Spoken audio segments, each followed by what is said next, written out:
Hey guys, this is Bhupendra Singh and welcome to let's crack UPSC CSC Hindi. और आप सभी का स्वागत है। तो कैसे हैं आप सभी? आशा करता हूं कि आप सभी अच्छे होंगे। हमारा जो चैप्टर चल रहा था वो जलवायु एवं जलवायु प्रदेश यानी कि क्लाइमेट एंड क्लाइमेट रीजन की हम लोग बात कर रहे थे। ओके, हम लोगों ने कुछ बेसिक नॉलेज हम लोगों ने देख ली थी।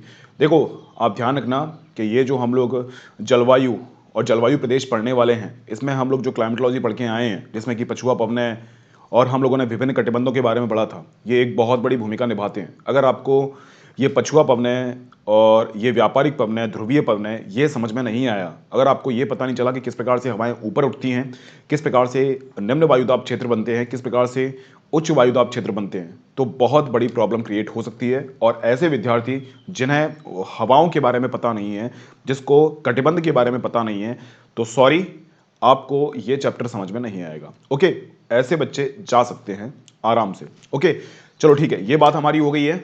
और ऐसे जो बच्चे हैं जो स्टार्टिंग से मेरे साथ जुड़े हुए हैं, तो उनको तो मालूम है हम लोग कहाँ पर चल रहे हैं, कैसे चल रहे हैं और क्या कर रहे हैं। ओके, चलिए तो हम लोग स्टार्ट करते हैं जलवायु प्रदेश के बारे में। हम लोगों ने, आप सभी को पता है कि हम लोगों ने स्टार्टिंग में जो पढ़ा था वो विषुवतीय क्षेत्र पढ़ा था, इसके बाद मरुस्थलीय, मतलब हम लोगों को पढ़ना है। एक ब्रॉड आइडिया हम लोग ले लेंगे कि कौन कौन सी चीज़ें हमें पढ़नी है। देखो, एक तो है आपका विषुवत रेखीय जलवायु, ये 0 से 10 डिग्री क्षेत्र के मध्य में आता है। इसके अलावा हम लोग बात करेंगे 10 से 30 डिग्री, और 10 से 30 डिग्री के बीच में आपका, अगर हम लोग पूर्वी क्षेत्र की बात करें तो मानसूनी जलवायु, अगर हम लोग बीच की बात करें तो सवाना और सूडान तुल्य जलवायु, और हम लोग अगर वेस्ट की बात करें यानी कि हम लोग पश्चिम की बात करें तो यहाँ पर मरुस्थली जलवायु आपकी पाई जाती है। ओके, अगर हम लोग आते हैं थोड़ा और ऊपर 30 से 45 डिग्री उत्तरी अक्षांश, ओके, तो हम लोग पूर्वी क्षेत्र की बात करेंगे तो यहाँ पर चीनी तुल्य जलवायु है। अगर मध्य की बात करेंगे तो स्टेपी तुल्य जलवायु, और हम लोग अगर पश्चिमी क्षेत्र में जाएंगे तो वहाँ पर भूमध्य सागरीय जलवायु पाई जाएगी। इसी प्रकार से हम लोग जब 45 से 65 डिग्री उत्तरी अक्षांश की ओर जाएंगे, अगर हम लोग पूर्वी क्षेत्र की बात करेंगे तो लॉरेंशियन तुल्य जलवायु, इसके अलावा आपकी जो है बीच में हम लोग जाएंगे तो वहाँ पर साइबेरियन तुल्य जलवायु, और हम लोग जब पश्चिम में जाएंगे तो वहाँ पर ब्रिटिश तुल्य जलवायु देखने को मिलेगी। सबसे ऊपर हम लोग जाएंगे तो वहाँ पर ध्रुवीय जलवायु पाई जाती है। ओके, तो वो सब बातें हैं जो हम लोग करने वाले हैं। ओके, किस प्रकार के वन मिलते हैं, किस प्रकार की चीज़ें मिलती हैं, हम लोग अभी डिस्कस कर लेंगे, चिंता मत कीजिए। चलिए, अगर आप 2021, 2022, 2023 आपका टारगेट है तो आपके लिए अनअकैडमी इंडिया का सबसे बड़ा प्लेटफॉर्म है। यहाँ पर इंडिया के जितने भी टॉप एजुकेटर हैं वो सारे के सारे टॉप एजुकेटर इसी प्लेटफॉर्म पर जुड़े हुए हैं, जो कि दिल्ली मुखर्जी नगर में ऑफलाइन क्लासेस में पढ़ाते हैं। तो आप उनके कोर्स को एक्सेस कर सकते हैं घर पे बैठे।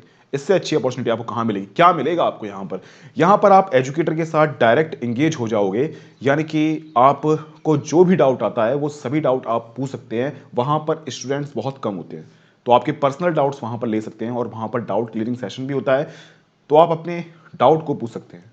यहाँ पर वीकली और मंथली बेस पर टेस्ट भी होते हैं, कितना आपने पढ़ाई की है, कितना आपने सीखा है, उसके हिसाब से यहाँ पर टेस्ट भी होते हैं। स्ट्रक्चर्ड कोर्स होते हैं और सिलेबस के अकॉर्डिंग सारा कोर्स होता है, और अनलिमिटेड एक्सेस आपको मिल जाएगा। एक बार, दो बार, तीन बार, चार बार नहीं, आप जितनी बार भी चाहो उतनी बार आप रिवाइज कर सकते हैं। ऐसी सुविधा आपको सिर्फ और सिर्फ अनअकैडमी ही प्रोवाइड करवा सकती है।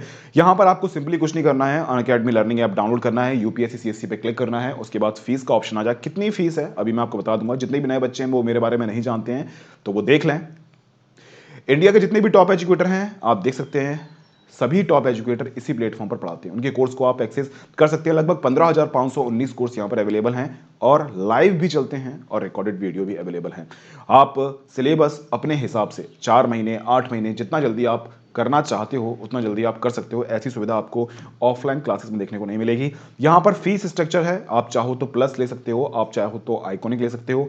यहाँ पर आपको 1 साल, 2 साल और 3 साल ये कोर्स आपको अवेलेबल होंगे। इसमें आप BS लाइव कोड का यूज़ कर देना और आपको 10% का डिस्काउंट मिल जाएगा। और यहाँ पर आपकी फीस आप देख सकते हैं किस प्रकार से 49,500 से आपकी 44,550 हो गई है। इसी प्रकार से 72,000 से 64,800 और 90,000 से आपकी 81,000। ओके, यहाँ पर आपका आइकॉनिक भी अवेलेबल है। आइकॉनिक में आपको पर्सनल कोच मिलता है, और ये पर्सनल कोच आपको समय समय पर बताता है किस तरह से आपको पढ़ना है, किस तरह से आपको आंसर राइटिंग करना है।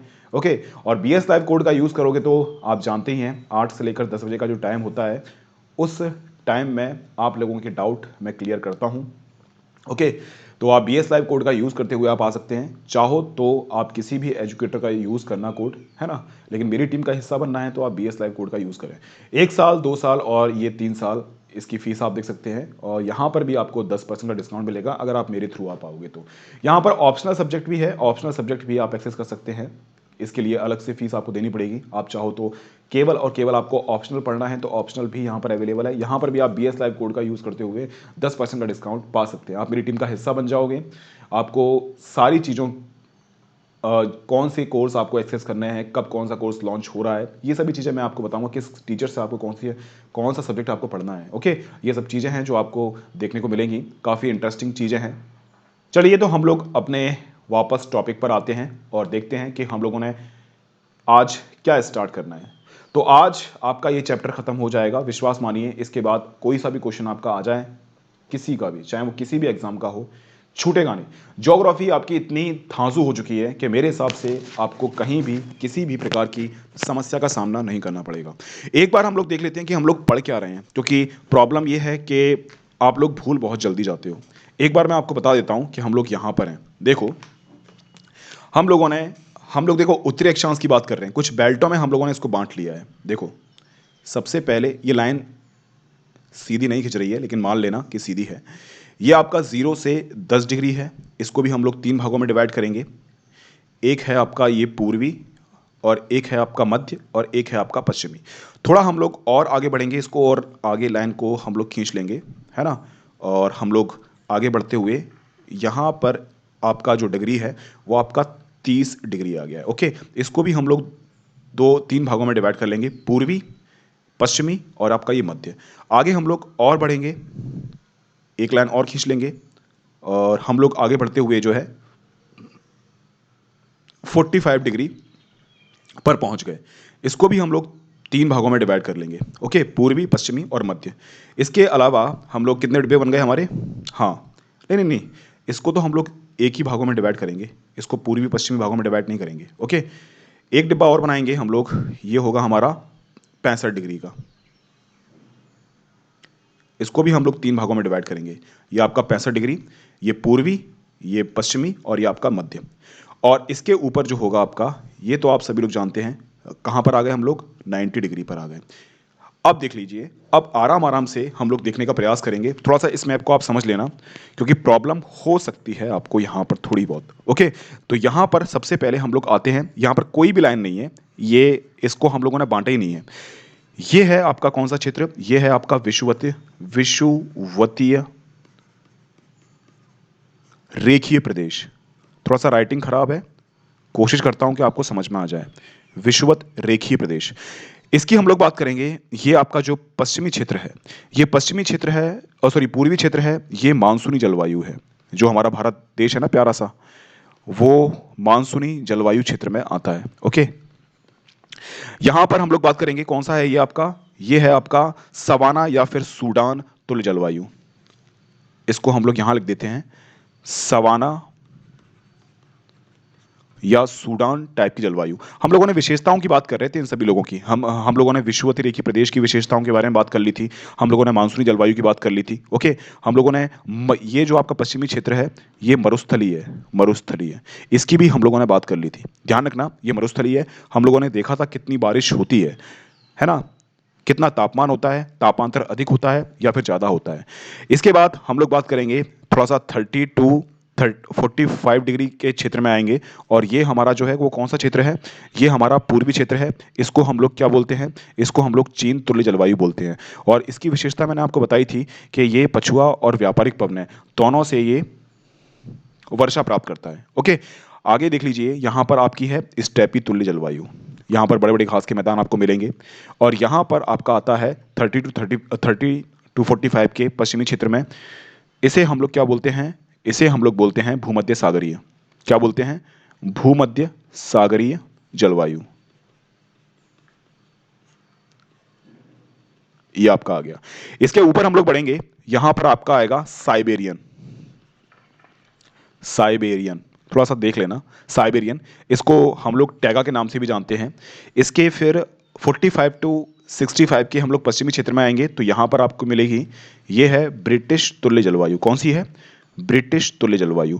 और आगे हम लोग इसके पूर्वी क्षेत्र में आएंगे तो ये कौन सी हो जाएगी आपकी, ये हो जाएगी लॉरेंशियन जलवायु, लॉरेंशियन जलवायु। और आगे हम लोग आएंगे यहाँ पर, ये है आपका ध्रुवीय जलवायु। ऑब्वियसली यहाँ पर जो है आपकी बारिश बारिश अच्छी होती रहेगी, है ना। अब ध्यान रखना, ये जो अपना क्षेत्र है 65 टू 90, यहाँ पर किस प्रकार के वन पाए जाएंगे, आप मुझे बताओ। ऑब्वियसली यहाँ पर जो है आपके जो वन पाए जाएंगे, आप सभी लोग जानते हैं कि यहाँ पर ठंडा प्रदेश है, और ठंडा प्रदेश है तो यहाँ पर कैसे वन पाए जाएंगे, यहाँ पर आपके इसी प्रकार के वन पाए जाएंगे। ओके, क्योंकि यहाँ पर जो है बड़े बड़े शंकुधारी वन पाए जाएंगे, है ना। आपने देखा होगा जम्मू कश्मीर में भी तो इसी प्रकार के वृक्ष मिलते हैं। ओके, आगे आप देखना, आगे हम लोग आते हैं किस पर, इस वाले क्षेत्र में आते हैं हम लोग, ब्रिटिश तुल्य जलवायु क्षेत्र पे। यहाँ पर आपके पर्णपाती वन पाए जाते हैं। वैसे मैंने आपको सारी विशेषताओं के बारे में बता दिया है, पर्णपाती वन यहाँ पर आते हैं। अगर हम लोग इसके मिश्रित वनों में, अगर हम लोग यहाँ पर आते हैं इसके पूर्वी क्षेत्रों में यहाँ पर मिश्रित और शंकुधारी वन पाए जाते हैं। ध्यान रखना, ये विशेषताएं मैंने आपको पढ़ा दी हैं, फिर भी मैं आपको ध्यान दिला रहा हूं कि हम लोग यहाँ पर चल रहे हैं, हम लोग इसी को पढ़ रहे हैं। इसके बाद जब आप इसमें आओगे 40 टू 35 के पूर्वी क्षेत्र में, यहाँ पर आपको उष्ण और आर्द्र वन पाए जाएंगे यहाँ पर।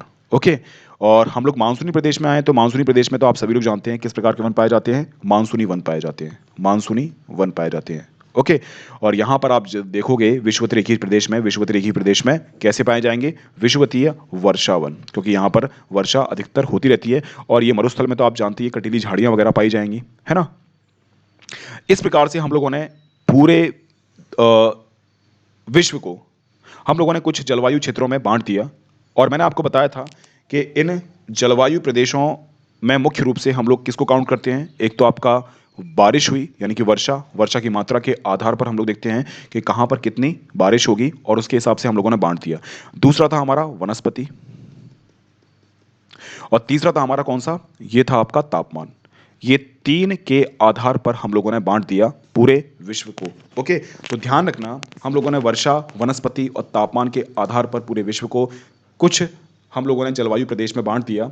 कोपेन को हम लोग देते हैं कि कोपेन जो है उसने सही वर्गीकरण किया था। इस तो बहुत सारे भूगोलवेत्ता आते हैं और ये भूगोलवेत्ता अपने अपने हिसाब से बनाते हैं जलवायु प्रदेश, लेकिन हम लोग कोपेन वाले को सही मानते हैं। सही तो वैसे सभी होते हैं, इसमें अन्य कारक भी काउंट किए जाते हैं। जैसे कि हम लोग बात करें कि ऊंचाई के साथ साथ हम लोग आगे बढ़ेंगे तो क्या है, तापमान में वृद्धि होगी।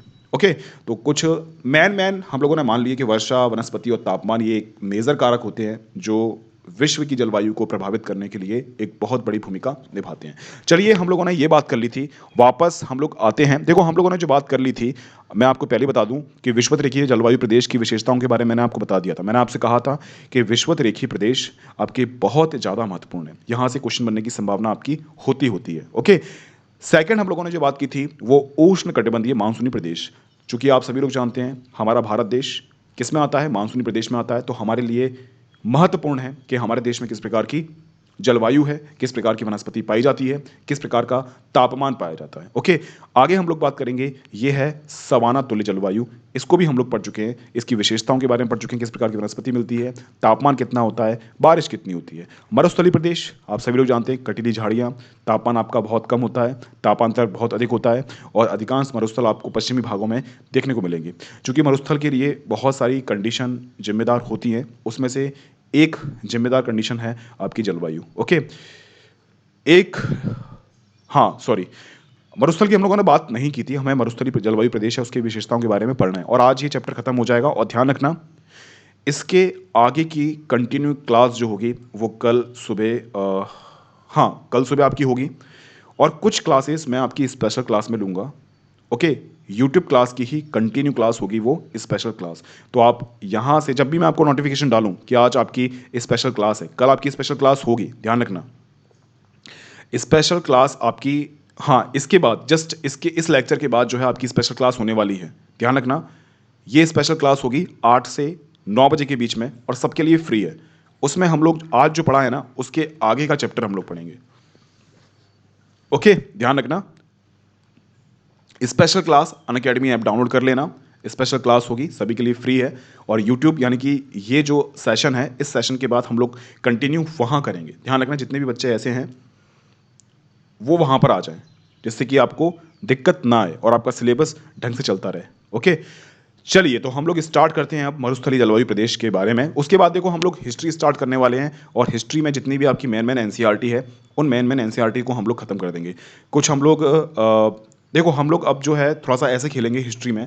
कभी हम लोग एंशियंट पढ़ेंगे, 2 दिन एंशियंट, 2 दिन मिडिएबल, और 2 दिन हम लोग आर्ट एंड कल्चर, ऐसे हम लोग कुछ भी डिसाइड कर लेंगे।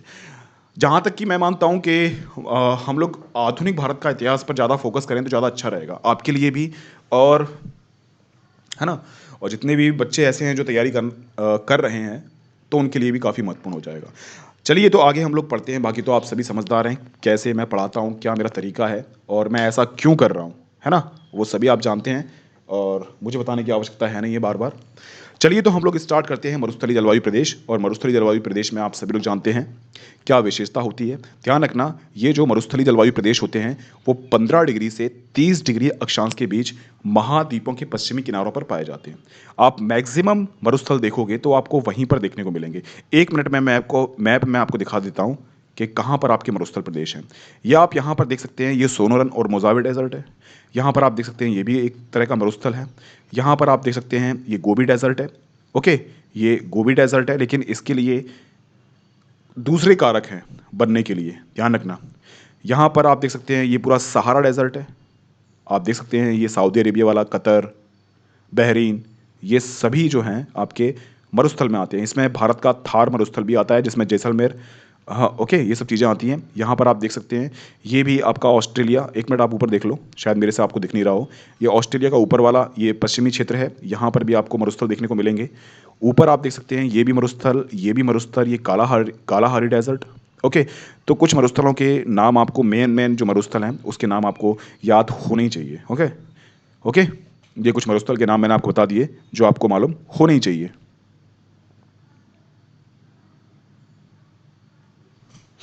चलिए तो हम लोग आगे बढ़ते हैं और मरुस्थलों की विशेषताएं हम लोग पढ़ते हैं। तो ध्यान रखना, ये भी क्वेश्चन आपसे पूछा है कि 15 कितने डिग्री से कितने डिग्री के मध्य में आपके मरुस्थल पाए जाते हैं। तो मैक्सिमम मरुस्थल आपको देखने को मिलेंगे, आप खुद देख लीजिए कि मैक्सिमम मरुस्थल आपको 15 डिग्री से 30 डिग्री के अक्षांश के बीच में देखने को मिलेंगे। अब क्यों होता है ये मैं आपको बताऊंगा। और पश्चिमी क्षेत्र में क्यों? क्योंकि आप सभी लोग जानते हैं पछुआ पवनों के प्रभाव में आएंगे, ये व्यापारिक पवनों के प्रभाव में आएंगे, सूर्य की आभासी गति होगी ऊपर से नीचे, बेल्ट शिफ्ट विफ्ट होंगे, और व्यापारिक पवनों के क्षेत्र में आएंगे तो व्यापारिक पवनें चलती कैसे हैं उत्तरी गोलार्ध में, ऐसे, यानी कि 1 मिनट रुको, मैं आपको बता देता हूँ। व्यापारिक पवनें आपकी कैसे चलती हैं, ऐसे।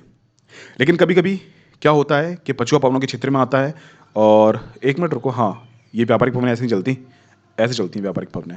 तो आप सभी लोग जानते हैं जैसे कि अगर यहाँ से आर्द्रता ग्रहण हो गई, और यहाँ पर क्या है, आते आते आते आते आते यहाँ पर क्या है, आपकी वायु जो है शुष्क हो जाएगी। जब शुष्क हो जाएगी तो ऑब्वियसली उसमें से बारिश नहीं हो पाएगी। आप सभी लोग जानते हैं कि बारिश के लिए आर्द्रता का होना बहुत ही महत्वपूर्ण है।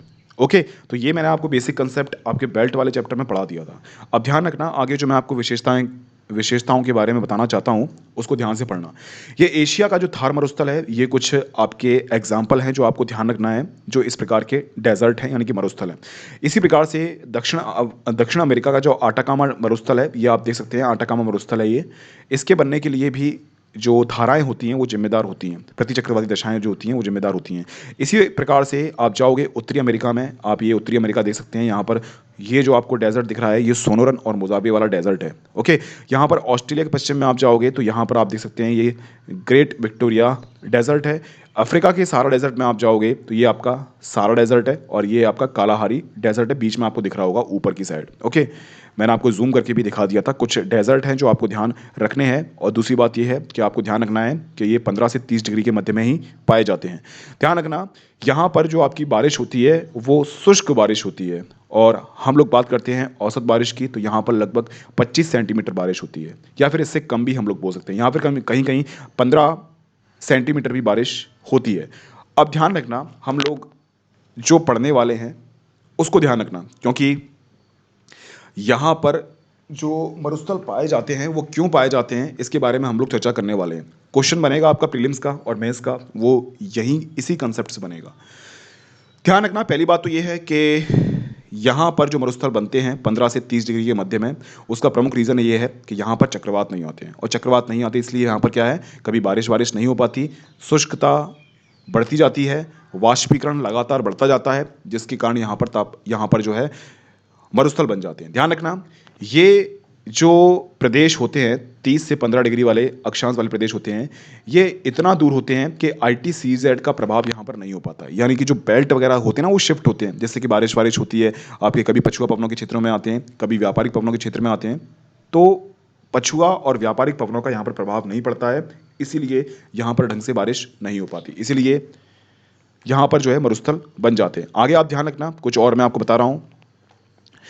ये जो मैंने आपको बात की थी ना कि पूर्वी तट से दूरी के कारण यहाँ पहुँचने वाली जो आपकी नमी है वो रास्ते में ही वर्षा कर देती है ना। मैंने कहा था कि अगर कोई हवा ऐसे चल रही है हवा कोई, है ना, तो यहाँ पर बारिश करेगी, यहाँ पर बारिश करेगी, यहाँ पर बारिश करेगी, फिर क्या है, इसकी एनर्जी खत्म हो जाएगी, इसकी आर्द्रता खत्म हो जाएगी, और यहाँ पर आते आते ये शुष्क हो जाएगी। ऑब्वियसली जब शुष्क हो जाएगी तो बारिश कहाँ से कर पाएगी, है ना।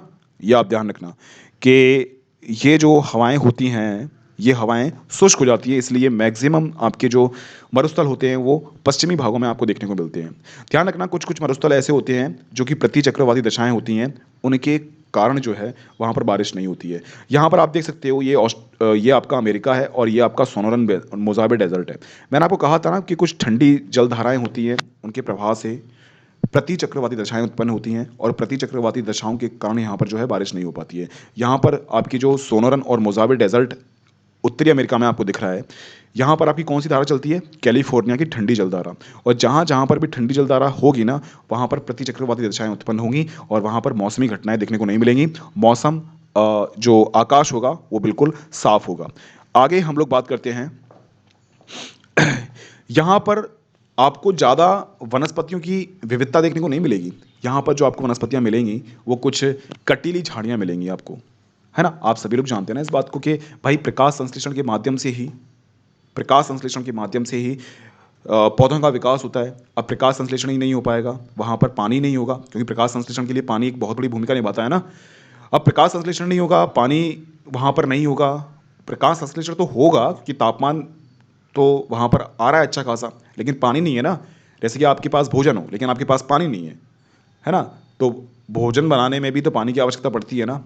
तो ध्यान रखना, पानी नहीं है तो यहाँ पर क्या है, कटीली झाड़ियाँ मिलती हैं। अब कटीली झाड़ियाँ क्यों मिलती हैं, पत्ती वाले वृक्ष क्यों नहीं मिलते हैं, क्योंकि पत्ती वाले वृक्ष मिलेंगे तो यहाँ पर क्या है, वाष्पोत्सर्जन बहुत ज़्यादा होगा, यहाँ से पानी का ह्रास बहुत ज़्यादा होगा। अब कटीली झाड़ियाँ होंगी, कटीली झाड़ियों से पानी का यूज़ बहुत कम हो जाएगा, तो इसी प्रकार की जो वनस्पति है वो यहाँ पर आपको देखने को मिलेगी।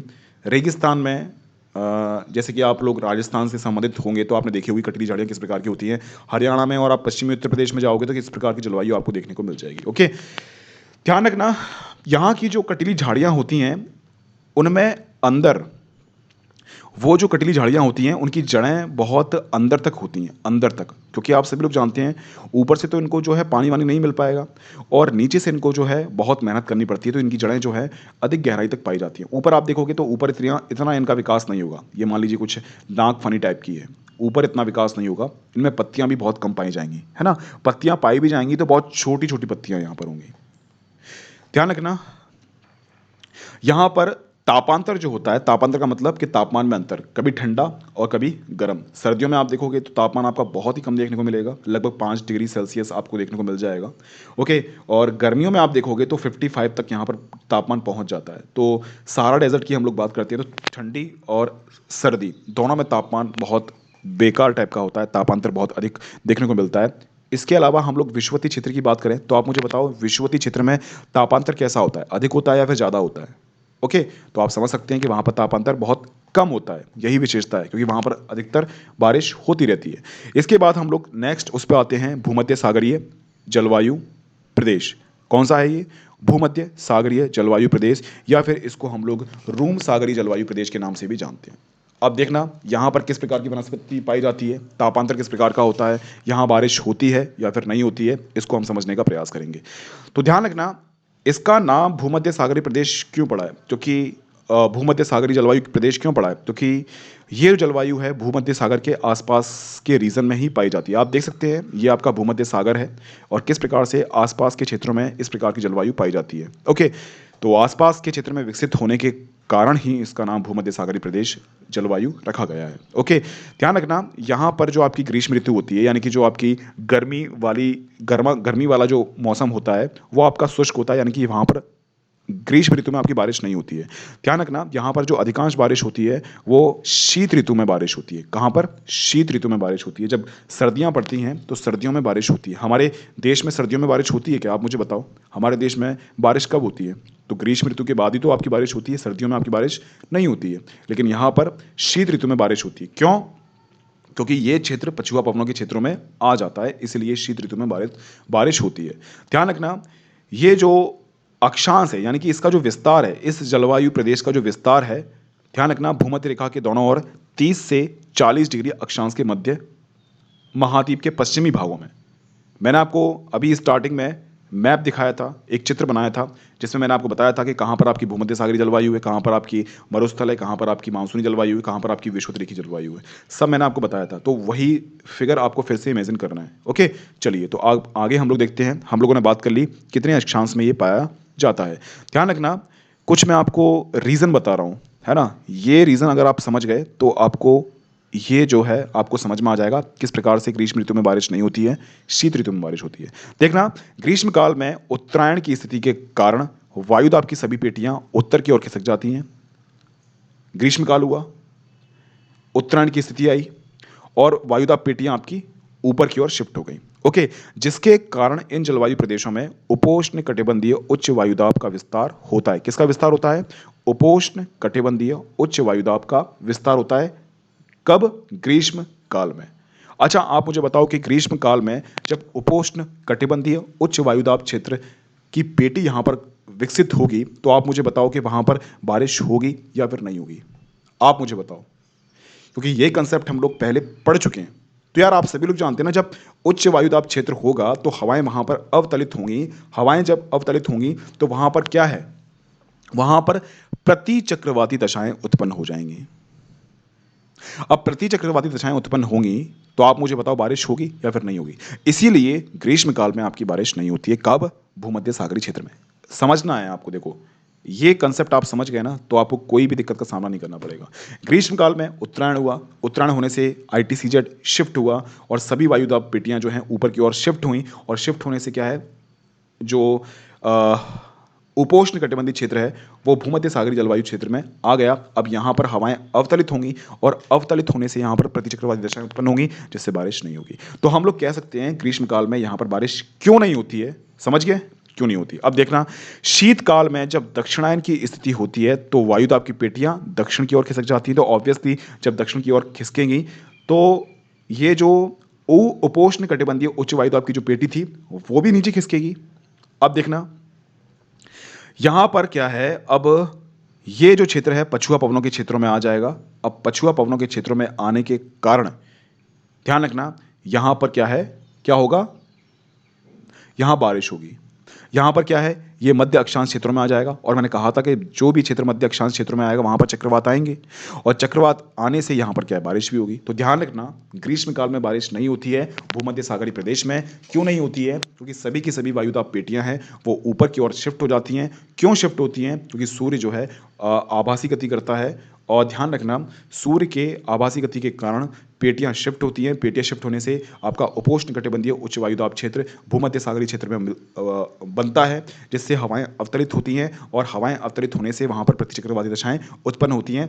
तब वो क्षेत्र जो है व्यापारिक पवनों के क्षेत्र में आ जाता है और व्यापारिक पवनों से उस समय पर बारिश नहीं होती है। ओके, अब ध्यान रखना जैसे ही सूर्य दक्षिणायन होता है, दक्षिणायन होने से वो जो क्षेत्र है वो पछुआ पवनों के क्षेत्रों में आ जाता है, बेल्ट शिफ्ट हो जाता है। जब पछुआ पवनों के क्षेत्रों में आएगा और उपोष्ण कटिबंधीय उच्च वायुदाब क्षेत्र है वो भी नीचे शिफ्ट हो जाएगा तो यहाँ पर चक्रवात आएंगे क्योंकि मध्य अक्षांश क्षेत्रों में ये आ चुका है और मध्य अक्षांश क्षेत्रों में आने के कारण यहाँ पर बारिश होगी। ओके, समझ में नहीं आएगा क्योंकि अगर आपने बेल्ट वेल्ट नहीं पढ़े होंगे, क्योंकि अभी मेरी जो बातें हैं आपको बहुत ही ऑकवर्ड लग रही होंगी कि सर क्या बोल रहे हैं, क्या टेक्निकल भाषा में बात कर रहे हैं। तो टेक्निकल भाषा में बात नहीं कर रहा हूं मैं पहले ही आपको ये सब चीज़ें, बेसिक कंसेप्ट, बेसिक फंडे में आपको पहले ही पढ़ा चुका हूं। तो ये मत बोलना कि सर ये आप क्या बात कर रहे हो। ओके, तो ध्यान रखना, ये सभी बातें आपको परेशान और बहुत परेशान कर सकती हैं अगर आपने बेसिक कंसेप्ट नहीं पढ़े होंगे तो। ओके, चलिए, तो आपको ये तो समझ में आ गया कि ग्रीष्मकाल में बारिश नहीं होती है। क्यों बारिश नहीं होती है? क्योंकि प्रतिचक्रवाती दशाएं उत्पन्न होती हैं, इसलिए बारिश नहीं होती है। और शीत ऋतु में बारिश होती है क्योंकि पछुआ पवनों के क्षेत्रों में आता है और आपका उपोष्णकटिबंधीय उच्च वायुदाब जो क्षेत्र होता है वो शिफ्ट हो जाता है नीचे की तरफ और चक्रवातों से यहाँ पर बारिश होती है। तो ध्यान रखना, जो क्वेश्चन पूछा जाएगा यूपीएससी में वो इसी कंसेप्ट पर क्वेश्चन पूछा जाएगा। मैंने कहा था आपसे कि बेल्ट पढ़ लेना, वायुदाब पेटियां पढ़ लेना, क्योंकि वहां से क्वेश्चन बनने की संभावना बहुत ज़्यादा होती है। अब आप ध्यान रखना, हम लोग देख रहे हैं कौन कौन से ऐसे क्षेत्र हैं जहां पर क्या है, बारिश होती है।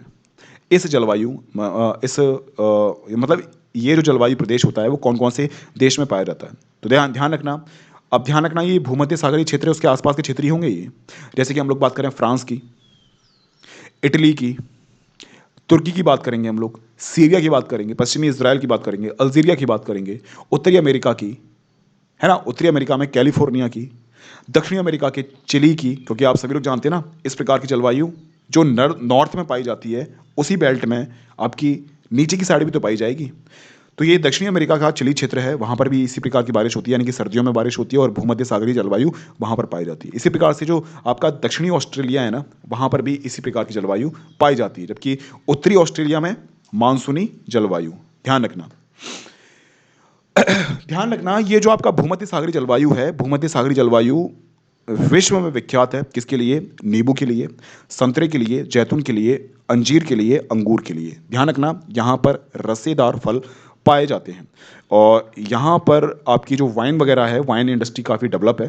क्यों डेवलप है? क्योंकि यहाँ पर अंगूर वगैरह, यहाँ पर अंगूर की खेती काफ़ी अच्छी होती है, इसलिए वाइन, यानी कि यहाँ पर अगर आप दारू पीने के शौकीन हो इंडिया में, तो आप जाओगे रूस में, आप सॉरी, अब अगर आप जाओगे फ्रांस में, इटली में, यूनान में, तो वहाँ पर दारू आपको बहुत सस्ती मिलेगी। ओके, तो वहाँ पर बहुत, मतलब जिस तरह से 20 रुपये की बोतल मिलती है उस तरह से वहाँ पर हर तरह की जो है बोतल आपको मिल जाएगी। ओके, तो जितने भी पीने वाले हैं वैसे पीना मत, दारू पीना स्वास्थ्य के लिए हानिकारक होता है, लेकिन रोकने वाले को हम लोग कहाँ तक रोक सकते हैं। ओके, अब हम लोग आते हैं स्टेपी तुल्य जलवायु के बारे में कि स्टेपी तुल्य जलवायु कैसी कैसी होती है। कुछ मैं आपको बताऊंगा जहाँ से क्वेश्चन आपके बनते हैं, ध्यान रखना। अब देखो, मैं आपको जो बता रहा हूँ ना, उसमें जो बेल्ट है ना वो शिफ्ट होते रहेंगे। सूर्य का उत्तरायण और दक्षिणायन होता रहेगा। हम लोग देखेंगे कि बारिश होती कब है। ओके, अब डायरेक्शन के ऊपर डिपेंड करेगा आपका, पछुआ पवनों की डायरेक्शन क्या होती है और व्यापारिक पवनों की डायरेक्शन क्या होती है। एक तो आप डायरेक्शन याद रखना, और दूसरी बात ये याद रखना कि जैसे जैसे पछुआ पवनें आगे बढ़ेंगी वैसे वैसे आर्द्रता में कमी आती जाएगी। ओके, ध्यान रखना, ये स्टेपी तुल्य जलवायु है, ये पछुआ पवनों की पेटी में आता है, पछुआ पवनों की पेटी में आता है। अब पछुआ पवनों की पेटी में आएगा, है ना, तो यहां पर क्या है, ज्यादा ढंग से बारिश नहीं हो पाएगी। ओके, पछुआ पवनों की पेटी में आएगा तो बारिश नहीं हो पाएगी क्योंकि आर्द्रता में कमी आती जाएगी जैसे जैसे पछुआ पवन आगे बढ़ती जाएगी। तो यहां पर आप ध्यान रखना, यहां पर घास के मैदान पाए जाते हैं, तभी तो हम लोग स्टेपी तुल्य जलवायु बोल रहे हैं। ओके, अब देखना यहां पर अगर देखा जाए कि तापांतर कितना होता है, तो तापांतर अगर देखा जाए तो ग्रीष्म ऋतु और आपकी जो शीत ऋतु होती है, दोनों के तापांतर में आपको अंतर देखने को मिलेगा, वो भी बहुत ज़्यादा अंतर देखने को मिलेगा। ध्यान रखना, इसका जो स्थलीय प्रभाव, सॉरी, इस दैनिक तापांतर होता है वो उसके स्थलीय प्रभाव के कारण होता है। आगे ध्यान रखना, हम लोग बात कर रहे हैं आगे, एक मिनट रुको। हाँ, अगर हम यहाँ पर देखते हैं कि बारिश किस मौसम में होती है, तो बारिश इसकी अधिकांश जो है वो ग्रीष्म मौसम में इसकी बारिश होती है, यानी कि गर्मी का जो काल होता है ना उसी में इसकी बारिश होती है। ऊपर आपको मैप दिख रहा होगा, ऊपर में जो मैंने आपको मैप दिखाया है, इस मैप में आप स्टेपी तुल्य जलवायु को देख सकते हैं कि कहाँ कहाँ पर ब्लैक ब्लैक स्पॉट्स हैं।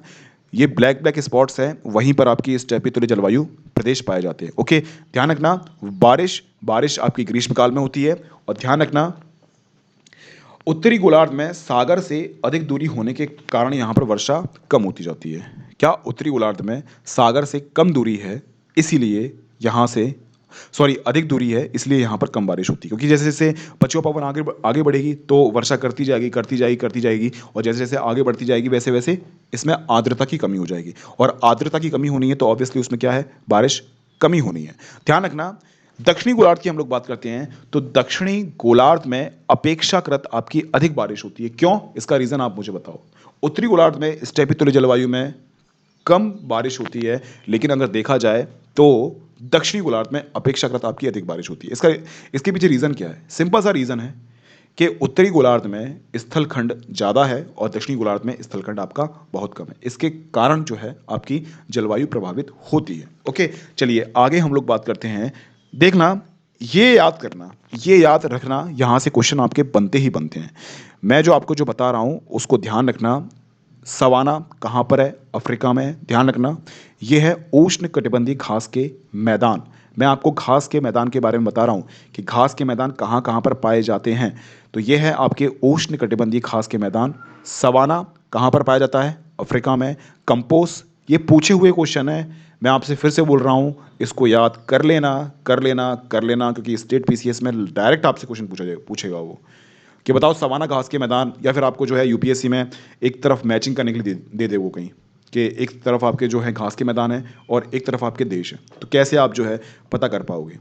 सवाना यानी कि अफ्रीका, कंपोस यानी कि ब्राज़ील, और लानोस यानी कि वेनेजुएला। ये ध्यान रखना, हम लोग बात कर रहे हैं उष्ण कटिबंधीय घास स्थल, क्योंकि ये जो आपके अफ्रीका, ब्राज़ील और वेनेजुएला हैं ये उष्ण कटिबंधीय प्रदेश में आते हैं। अब ध्यान रखना, हम लोग बात कर रहे हैं शीतोष्ण कटिबंधीय घास के मैदान। ये पंपास पूछा गया है, सवाना पूछा गया है, कंपोज पूछा गया है, लानोस पूछा गया है, ये सभी पूछे गए हैं आपसे। विश्वास नहीं हो तो प्रीवियस ईयर के क्वेश्चन उठा के देख लेना। इसलिए बोल रहा हूँ कि कम से कम आपको मालूम होना चाहिए ये पंपास कहाँ पाए जाते हैं, प्रेरी कहाँ पाए जाते हैं, वेल्ड कहाँ पाए जाते हैं, ये क्वेश्चन पूछे हुए हैं। ओके, तो प्रेरी उत्तरी अमेरिका में, वेल्ड दक्षिणी अफ्रीका में, स्टेपी मध्य एशिया और पूर्वी यूरोप में, पुस्ताज, इसको हम लोग पुस्ताज को हंगरी बोलते हैं, डाउन्स ऑस्ट्रेलिया में, कैंटरबरी न्यूजीलैंड में। ओके, ये सब हैं आपके घास के मैदान जो आपको याद रखने ही हैं।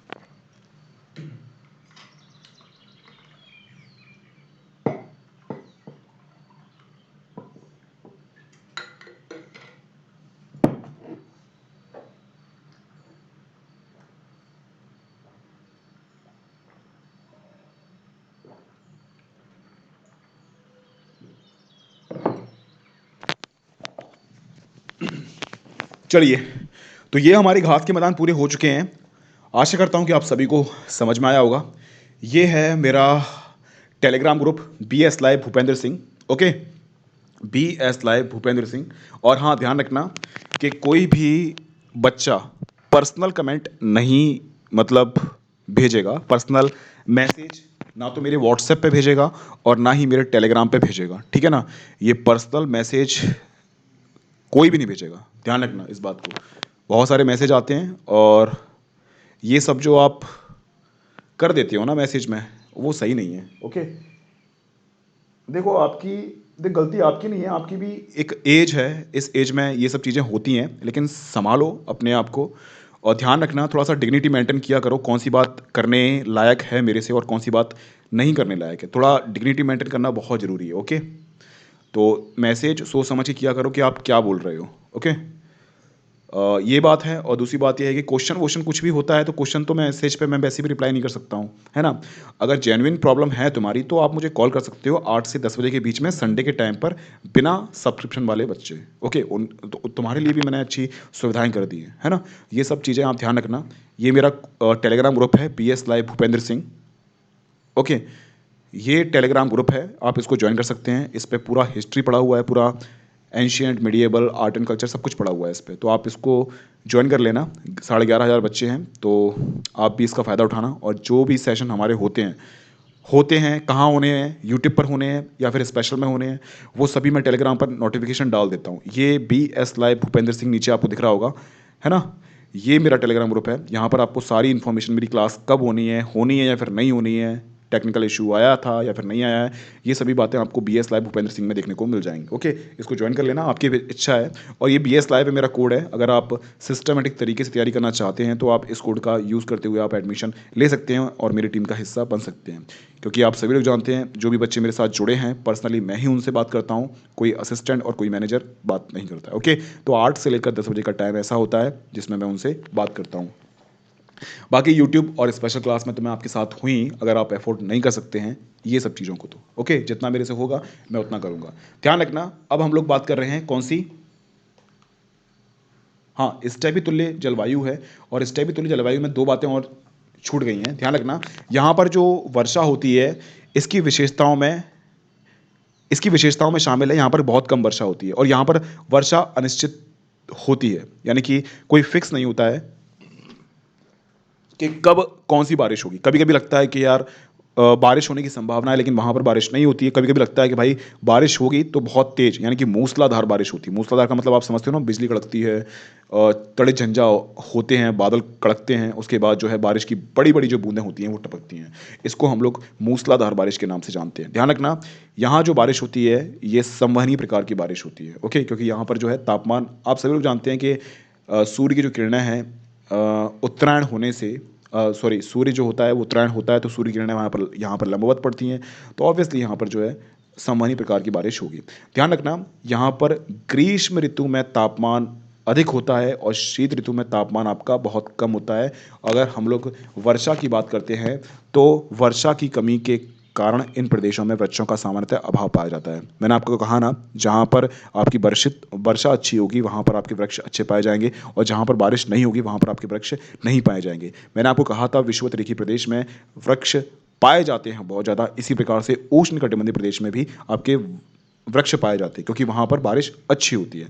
तो यहाँ पर बड़े बड़े घास के मैदान मिल जाएंगे, यहाँ पर हर जगह, यानी कि मैंने जो आपको बताया था कौन कौन सा, prairie, pampas, weld, steppe, downs वगैरह है ना, यहाँ पर लानोज वगैरह, ये यहाँ पर आपको बड़े बड़े घास के मैदान देखने को मिल जाएंगे। ओके, चलिए आगे हम लोग बात करते हैं। कुछ छूट गया है क्या हमारा?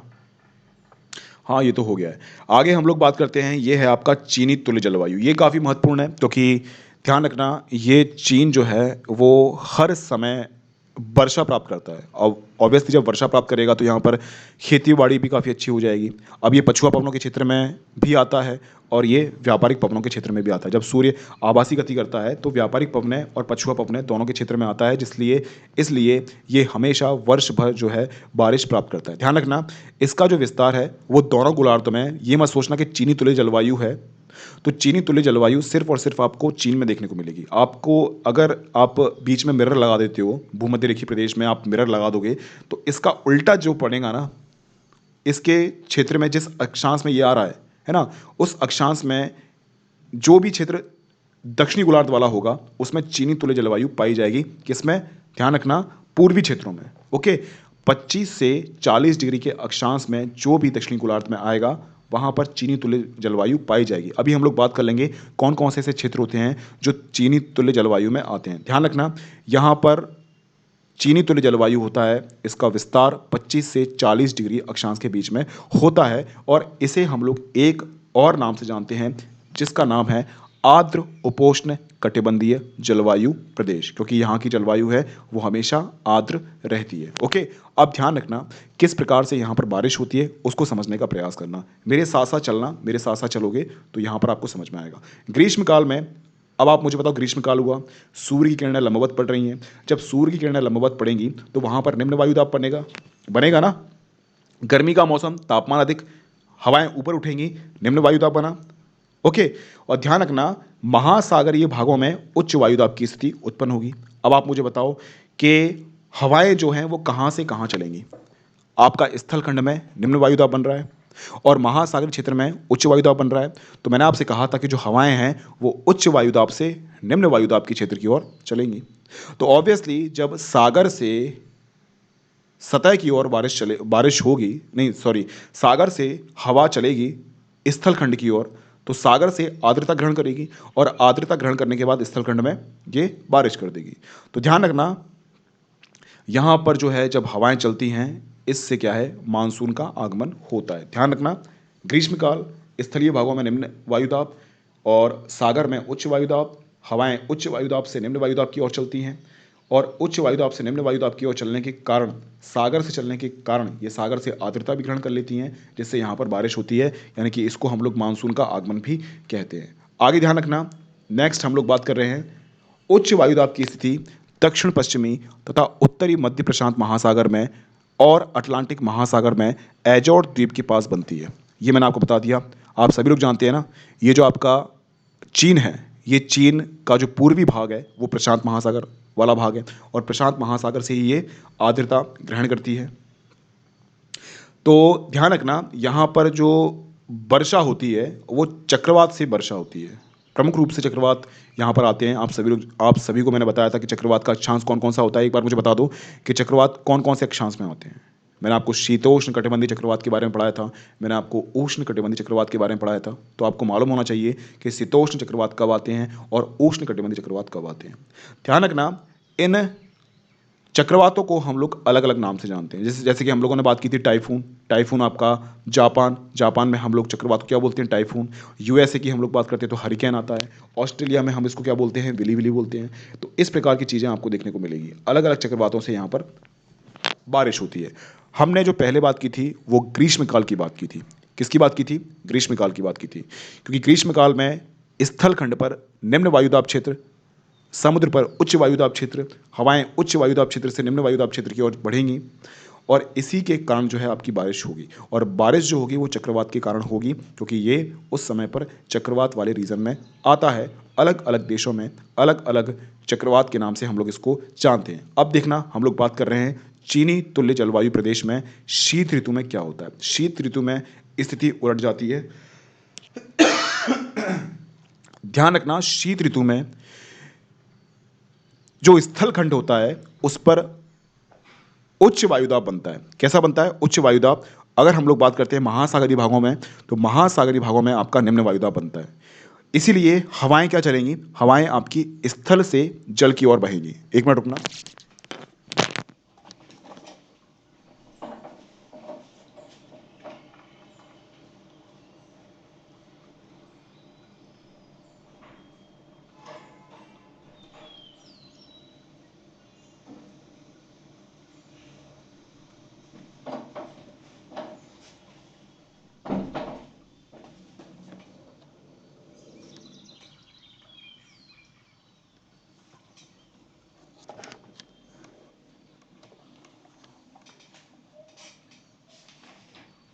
ठीक है, तो समझ लिया आपने।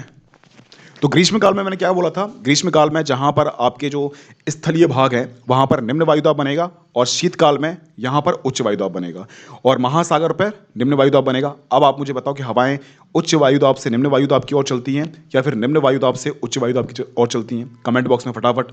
तो आप सभी लोग जानते हैं हवाएं आपकी उच्च वायुदाब क्षेत्र से निम्न वायुदाब क्षेत्र में चलती हैं, जिसके कारण अब आप मुझे बताओ कि यहां पर बारिश होगी या फिर नहीं होगी।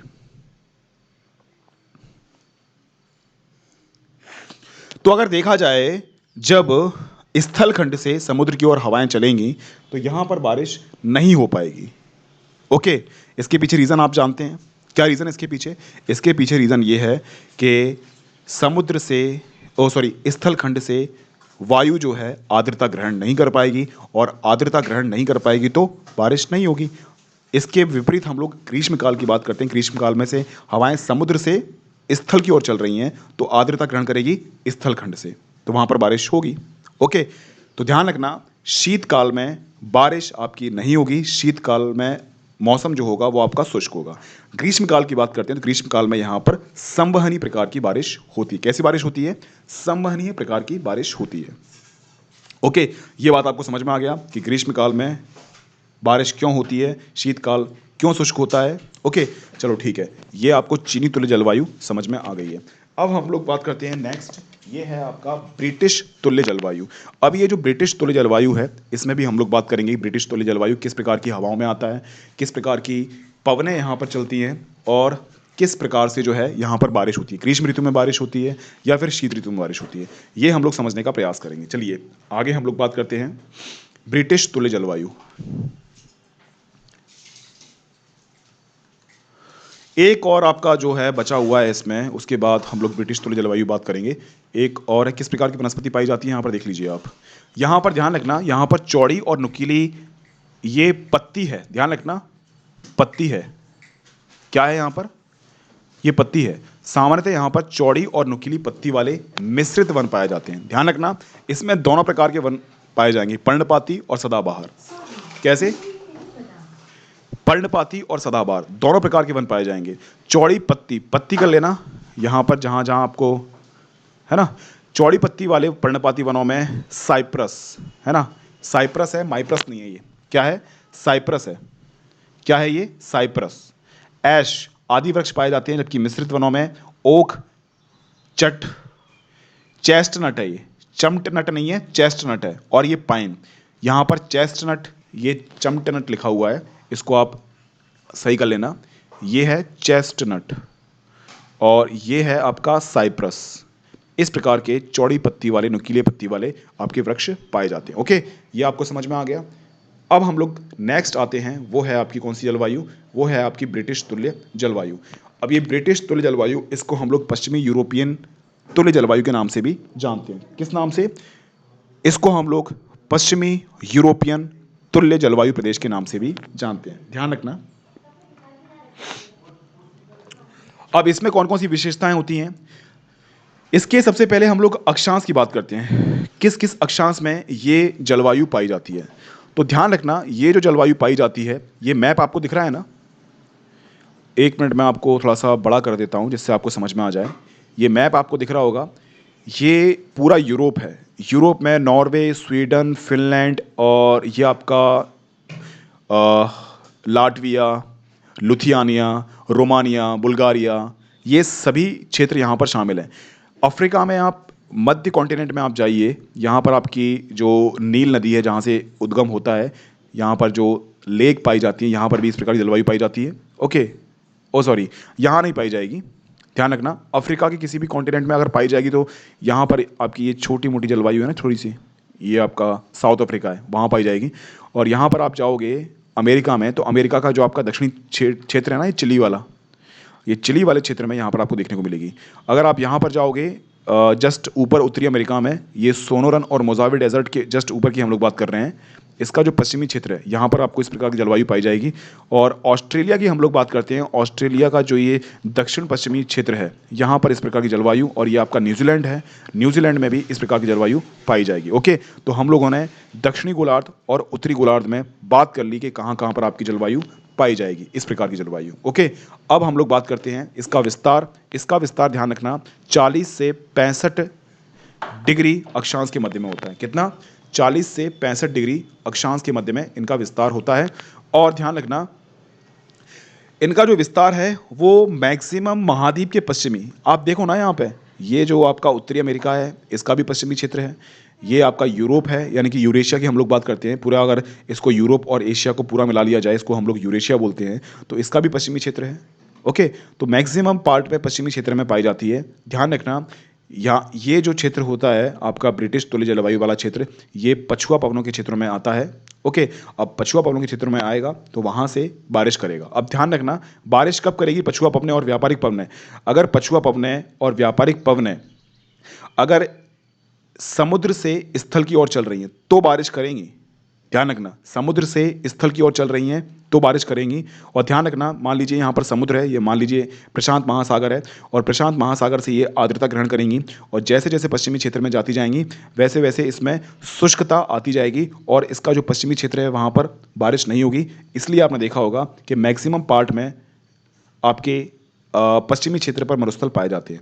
ध्यान रखना, ये पछुआ पवनें हैं, हम लोग उत्तरी गोलार्ध की बात कर रहे हैं। अगर मान लीजिए यहाँ पर कोई समुद्र है, यानी मान लीजिए कि भूमध्य सागर है, तो भूमध्य सागर से अगर ये चल रही है तो आर्द्रता ग्रहण कर लेगी, और जैसे जैसे ये उत्तर पूर्वी क्षेत्रों में जाएगी तो वैसे वैसे शुष्कता में कमी आती जाएगी और यहाँ पर बारिश नहीं होगी। ओके, ये कंसेप्ट हमेशा ध्यान रखना, जिससे आपको कभी भी समस्या नहीं आएगी। ध्यान रखना, गर्मी का मौसम जो होता है वो अधिक गर्म नहीं हो पाता, और अधिक गर्मी भी आपकी सामान्य सर्दी जैसी रहती है। मौसम यहाँ पर क्या है? बैलेंस रहता है यहाँ पे। ओके, ध्यान रखना, यहाँ पर क्या है?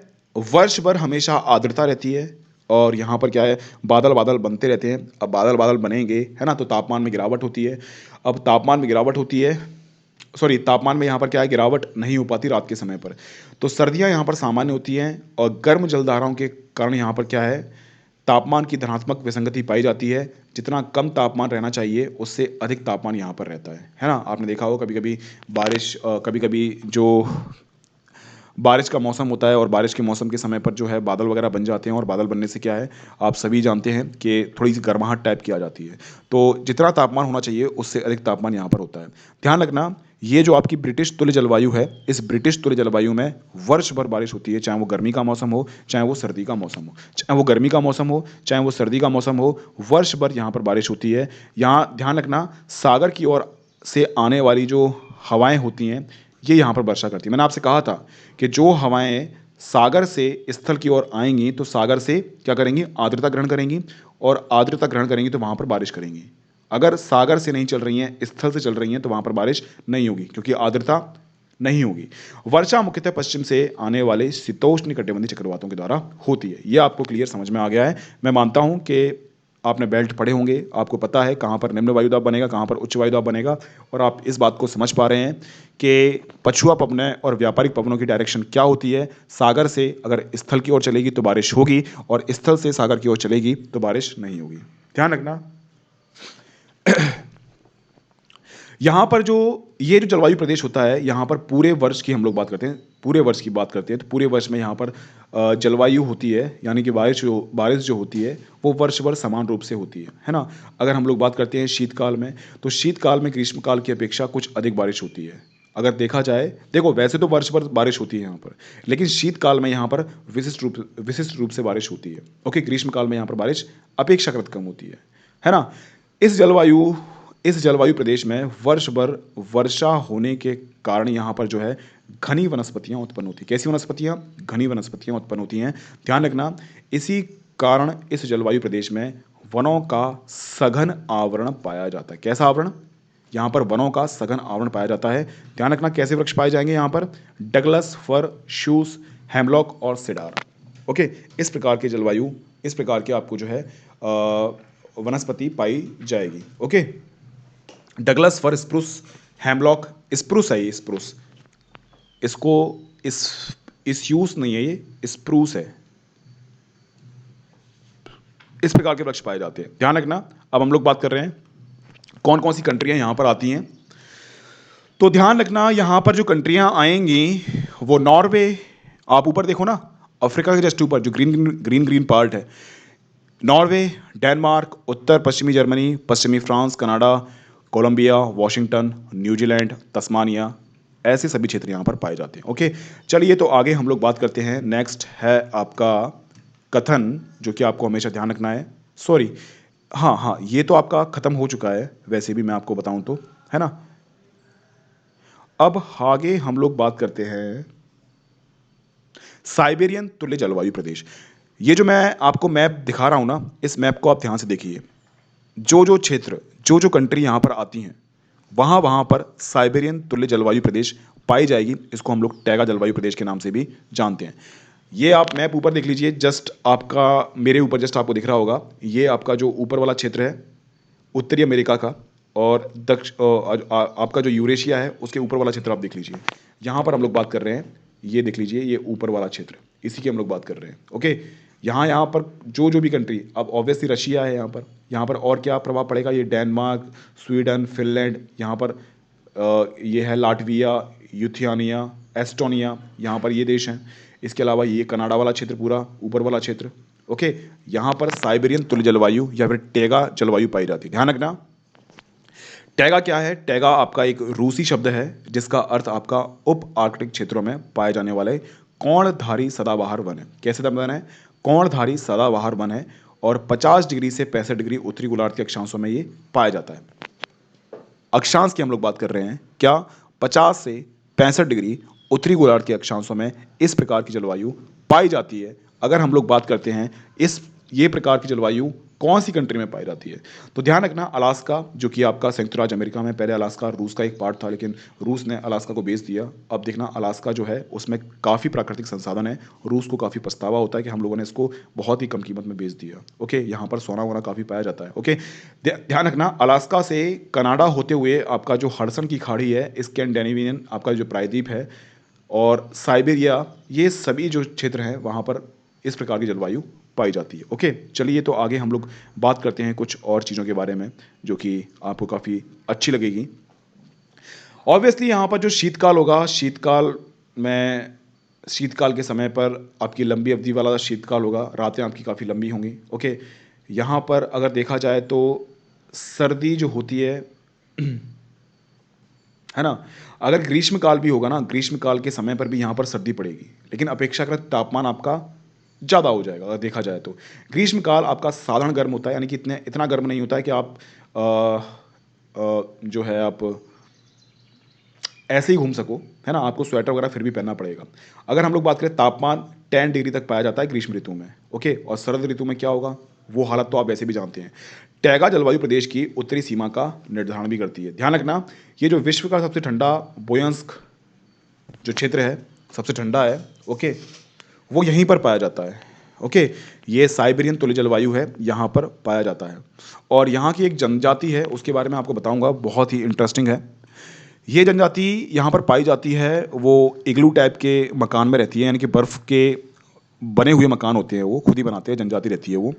ओके, वहाँ पर क्या है, एक तो जीव जंतु बहुत कम पाए जाते हैं, वहाँ पर खाद्य सामग्री का अभाव है। तो होता ये है कि जब बच्चा पैदा होता है तो उसका जो दादा होता है ना, वो खुद आत्महत्या कर लेता है, जिससे कि बच्चे के लिए खाद्य सामग्री बच सके, है ना।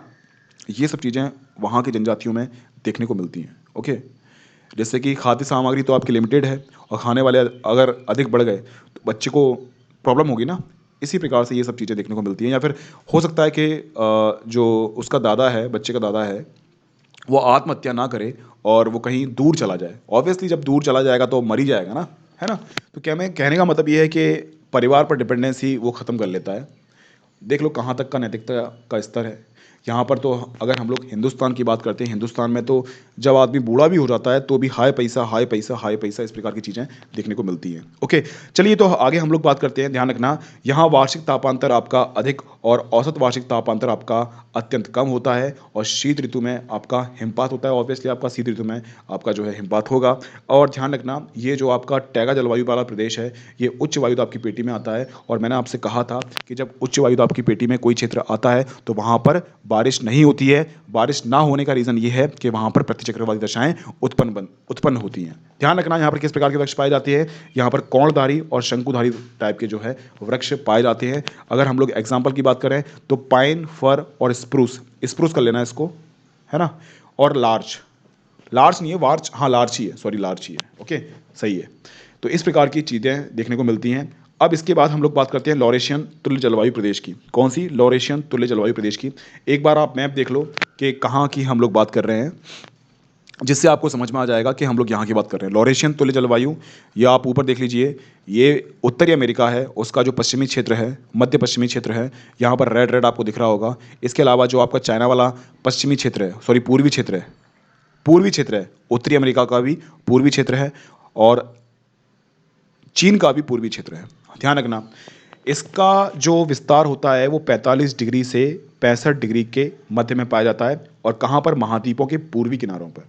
अभी सबसे पहले जो मैंने आपको मैप बताया था ना, उस मैप में ही मैंने आपको बताया था कि ये आपका पूर्वी क्षेत्र, ये आपका पश्चिमी क्षेत्र, ये आपका मध्य क्षेत्र, इस प्रकार की आपकी जलवायु पाई जाएगी। ध्यान रखना, अगर देखा जाए तो कहाँ कहाँ पर ये पाई जाती है, तो कनाडा का जो क्यूबेक है, ओंटारियो है, इसके अलावा संयुक्त राज्य अमेरिका के न्यू इंग्लैंड प्रदेश, मैसाचुसेट्स और न्यू हैम्पशायर यहाँ पर शामिल है। एशिया की हम लोग बात करते हैं तो एशिया में आपका चीन, कोरिया, हॉकेडो, या आपका उत्तरी जापान, अर्जेंटीना के दक्षिणी भागों को सम्मिलित यहाँ पर किया जाता है। ये है मेरा टेलीग्राम ग्रुप, इस ग्रुप्स को आप ज्वाइन कर सकते हैं, BS लाइव भूपेंद्र सिंह, आप इसको ज्वाइन करना और यहाँ पर आपको सारे सेशन मिल जाएंगे और PDF भी आपको मिल जाएगी। ओके, चलिए तो PDF मैं इस चैप्टर के बाद आपको सेंड कर दूंगा। 38 की PDF मुझे करनी है, मुझे याद है अच्छे से।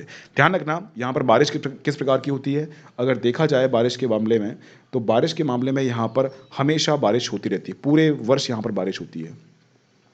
लेकिन ध्यान रखना यहाँ पर ग्रीष्म काल में बारिश ज़्यादा होती है अपेक्षाकृत, अगर देखा जाए तो शीतकाल की अपेक्षा अगर देखा जाए तो। और बारिश जो होती है वो वैसे भी संवहनीय प्रकार की बारिश आपकी होती है। और यहाँ पर आपकी सर्दियों में चक्रवाती दशाएं उत्पन्न होती। कैसी चक्रवाती दशाएं यहाँ पर उत्पन्न होती हैं। पूरे वर्ष भर बारिश होती है। ग्रीष्म काल में अपेक्षाकृत अधिक बारिश होती है। बारिश का टाइप होता है वो संवहनीय बारिश होती है और चक्रवातों के माध्यम से यहाँ पर बारिश होती है, ध्यान रखना। और चक्रवात भी कैसे होंगे आप मुझे बताओ, उष्ण कटिबंधीय चक्रवात होंगे या फिर शीतोष्ण कटिबंधीय चक्रवात होंगे, आप मुझे बताओ। हाँ ध्यान रखना, अगर देखा जाए कि यहाँ का जो तटीय क्षेत्र होता है वहाँ पर आपको कौड़धारी वन जो हैं वो आपके पाए जाएंगे, है ना। यहाँ पर आपके जो हैं प्रेरी घास के मैदान पाए जाएंगे, जैसे कि हम लोग वृक्षों की बात करें जैसे कि चीड़, स्प्रूस, हेमलॉक, ये सब चीज़ें आपको देखने को मिलेंगे। यहाँ पर अगर देखा जाए किस प्रकार के उद्योग विकसित होते हैं तो ऑब्वियसली यार यहाँ पर आपके चीड़, स्प्रूस और हेमलॉक वाले वृक्ष पाए जा रहे हैं, तो यहाँ पर वैसे भी आपके लकड़ी और कागज़ वाले उद्योग जो हैं वही स्थापित होंगे। तो यहाँ पर लकड़ी और कागज़ वाले उद्योग जो हैं वो स्थापित हैं और यहाँ पर लुगदी बनाने वाला बिजनेस है वो किया जाता है। ओके, ये सब बातें हो गई। इसके बाद हमारा आता है टुंड्रा। ध्यान रखना ये टुंड्रा प्रदेश है, ये काफ़ी महत्वपूर्ण है आपके लिए। ओके, ऊपर आप मैप में देख सकते हैं, ऊपर आपको मैप दिख रहा है ना, ये जो आपको ग्रीन ग्रीन दिख रहा है, ये ग्रीन ग्रीन है, यही आपका टुंड्रा प्रदेश है। कैसा प्रदेश है? टुंड्रा प्रदेश है। अब ध्यान रखना, हम लोग बात करते हैं इस टुंड्रा प्रदेश में कितनी बारिश होती है, गर्मियों में बारिश होती है या फिर सर्दियों में बारिश होती है, तापमान किस प्रकार का होता है और वनस्पतियाँ किस प्रकार की पाई जाती है। ध्यान रखना, ये जो आपका टुंड्रा है ये आपका एक फिनिश भाषा, ये फिनिश भाषा आपने समझी है कभी? सुनी है आपने फिनिश भाषा? मैंने तो कभी सुनी नहीं है, लेकिन ये फिनिश भाषा का एक शब्द है। ये फिनिश भाषा का एक शब्द है जिसका अर्थ होता है बंजर भूमि। यानी कि आप सभी जानते हैं कि टुंड्रा जलवायु प्रदेश में आपकी बंजर भूमि का मतलब यहाँ पर कोई भी वनस्पति नहीं पाई जाती, और वनस्पति पाई जाएगी तो एक ही टाइप की वनस्पति पाई जाएगी, ऊंचे ऊंचे लंबे लंबे आपके पेड़ पाए जाएंगे। ओके, यहाँ पर बहुत ही वनस्पतियों में विविधता देखने को मिलती है, बहुत ही कम विविधता देखने को मिलती है, इसलिए हम लोग इसको जो है टुंड्रा जलवायु प्रदेश बोलते हैं। टुंड्रा का मतलब क्या होता है फिनिश भाषा में, यानी कि बंजर भूमि। ध्यान रखना, इसका जो मुख्य लक्षण होता है वो है तुषार। ओके, ये सब चीज़ें जो आपको बहुत परेशान कर सकती हैं। ध्यान रखना, इस जलवायु प्रदेश में सामान्यतः सूर्य के जो प्रकाश होता है उसका अभाव होता है। ध्यान रखना, तापांतर की हम लोग बात करते हैं तो तापांतर यहाँ पर बहुत न्यूनतम होता है। क्यों? क्योंकि यहाँ पर गर्मी तो पड़ेगी नहीं ना, गर्मी कभी पड़ेगी यहाँ पर, लगता है आपको? अगर गर्मी का मौसम आएगा भी सही, ओके, तो भी यहाँ पर सूर्य की जो किरणें हैं वो लंबवत नहीं पड़ पाएंगी, तिरछी पड़ पाएंगी। तो टेम्परेचर डिफरेंस होगा लेकिन बहुत ही कम, नाम मात्र का। अगर हम लोग अक्षांश की बात करते हैं, कौन से अक्षांश में पाया जाता है, तो 65 डिग्री से 90 डिग्री के मध्य में होता है। ये 650 नहीं है, 650 कोई अक्षांश होता ही नहीं है। ओके, थोड़ा सा कॉमन सेंस का भी यूज़ करोगे तो भी आपको समझ में आ जाएगा। ध्यान रखना, यहाँ पर अत्यधिक सर्दी पड़ती है। ओके, अब जब सर्दी पड़ेगी तो यार आप समझ सकते हैं ना यार कि देखो मौसम, जो वनस्पति है उस वनस्पति के उगने के लिए कुछ तापमान की, न्यूनतम तापमान की आवश्यकता पड़ती है ना। अगर कुछ ज़्यादा ही न्यूनतम है, बर्फ़ जमने की कंडीशन है, तो वहाँ पर तो वनस्पति उग ही नहीं पाएगी। ओके, तो ध्यान रखना, यहाँ पर वनस्पति नहीं पाई जाती, इसलिए हम इसको बंजर भूमि के नाम से भी जानते हैं, बंजर प्रदेश के नाम से भी जानते हैं। यहाँ पर केवल और केवल एक प्रकार की वनस्पति पाई जाती है, दो प्रकार की, सॉरी। एक है आपका कौन सी? एक है आपका, ये है आपका कौन सी? काई और आपका मॉस। काई और मॉस दो आपकी वनस्पतियां हैं जो यहाँ पर पाई जाती हैं। ओके, ध्यान रखना, टुंड्रा जलवायु प्रदेश की हम लोग बात कर रहे हैं। कुछ और भी चीज़ें हैं जो आपको हमेशा ध्यान रखनी है। ध्यान रखना, यहाँ पर 7 से 8 माह तक धरातली सतह पर हिम की जो मोटी मोटी चादरें हैं वो जमी होती हैं। अगर बात करते हैं हम लोग तापमान की, तो यहाँ पर वर्ष भर यानी कि साल भर यहाँ पर तापमान निम्न होता है। अगर हम लोग औसत वार्षिक तापमान की बात करते हैं तो 12 डिग्री सेल्सियस इसका तापमान होता है। अगर हम लोग बात करते हैं कि उत्तरी ध्रुव से आने वाली ठंडी जो हवाएं होती हैं उसको हम लोग क्या बोलते हैं, तो उत्तरी ध्रुव से जो आने वाली ठंडी हवाएं होती हैं उसको हम लोग पुर्गा के नाम से जानते हैं। किसके नाम से? पुर्गा के नाम से जानते हैं। ओके, ये सब बातें हैं जो आपको हमेशा ध्यान रखनी है।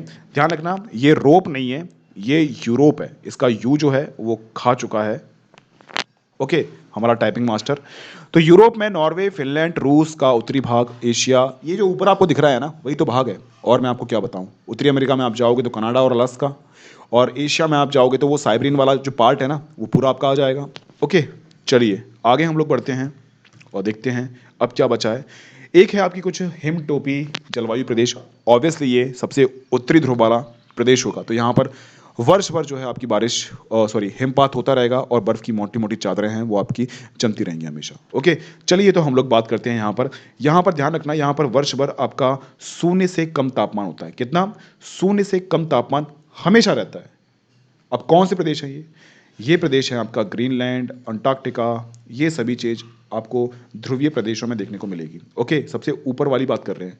और यहाँ पर बहुत ही कम बारिश होती है, बहुत ही कम यहाँ पर जो है हिम गिरती है। ओके, ये सब चीज़ें हैं जो आपको ध्यान रखना है। बहुत कम हिम नहीं, हिम तो आपकी ज़्यादा ही बरसेगी। ओके, आ जाओ वापस। तुषार और हिम के दबाव के कारण यहाँ पर हिम की जो परतें हुए हैं वो टूट जाती हैं। और ध्यान रखना, हिम परतों से ये टुकड़े आर्कटिक और अंटार्कटिका वृत्त जल हिमशैल के रूप में तैरने लगते हैं। अंटार्कटिका आप सभी लोग जानते हैं 79 डिग्री दक्षिणी अक्षांश पर प्लेट्यू स्टेशन पर भी यह जलवायु पाई जाती है। जो हम लोग दक्षिणी क्षेत्र की बात कर रहे हैं ना, ओके, तो दक्षिणी क्षेत्र में भी इस प्रकार की जलवायु पाई जाती है। यहाँ पर ध्यान रखना, ग्रीष्म ऋतु में कभी भी यहाँ पर हिमपात नहीं होगा।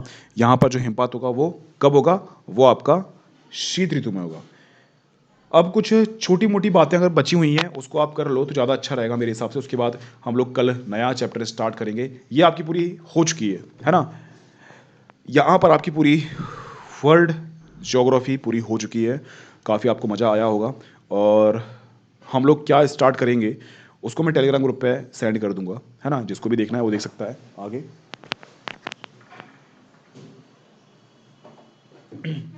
ठीक है, तो कुछ बातें हैं जो आपको हमेशा ध्यान में रखनी है। कुछ नोट मैं आपको बता रहा हूं, उस नोट को आप ध्यान रखना। ये जो कैंडोल है, कैंडोल ने विश्व की वनस्पति को 5 मंडलों में विभाजित किया था। अब देखना ये कैसे कैसे जो है वनस्पति को विभाजित करेगा। एक है आपका मेगा थर्मल। क्वेश्चन पूछ सकता है, इसलिए कुछ भी छोटे नाम तो मैंने आपको बता दिया, कोई भी क्वेश्चन छोटे नहीं इसलिए मैंने आपको बता दिया। ओके, वैसे तो कंप्लीट हो चुका है मेरे हिसाब से। कहीं से भी क्वेश्चन आ जाए आप बनाने की कंडीशन में होंगे। विश्वास नहीं हो तो क्वेश्चन प्रीवियस ईयर के क्वेश्चन हो या फिर 2021 में क्वेश्चन आए स्टैटिक पोर्शन से, तो आप बनाने की कंडीशन में होंगे। शर्त यह है कि आपने खुद के नोट्स बनाए हों और पीडीएफ पर डिपेंडेंसी कम हो। ऐसा नहीं कि आप ज्योग्राफी के लिए यहाँ भी भटक रहे हैं वहाँ भी भटक रहे हैं, हर जगह से नोट्स पर नोट्स इकट्ठा करते जा रहे हैं। तो नोट्स इकट्ठा करने से बेटा कुछ भी नहीं होगा, है ना?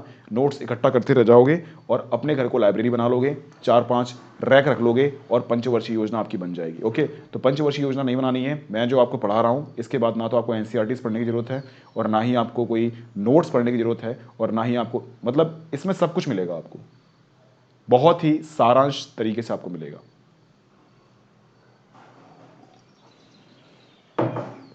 देखो, इसके अंतर्गत ऐसे पौधे आते हैं जो वर्ष भर उच्च तापमान और उच्च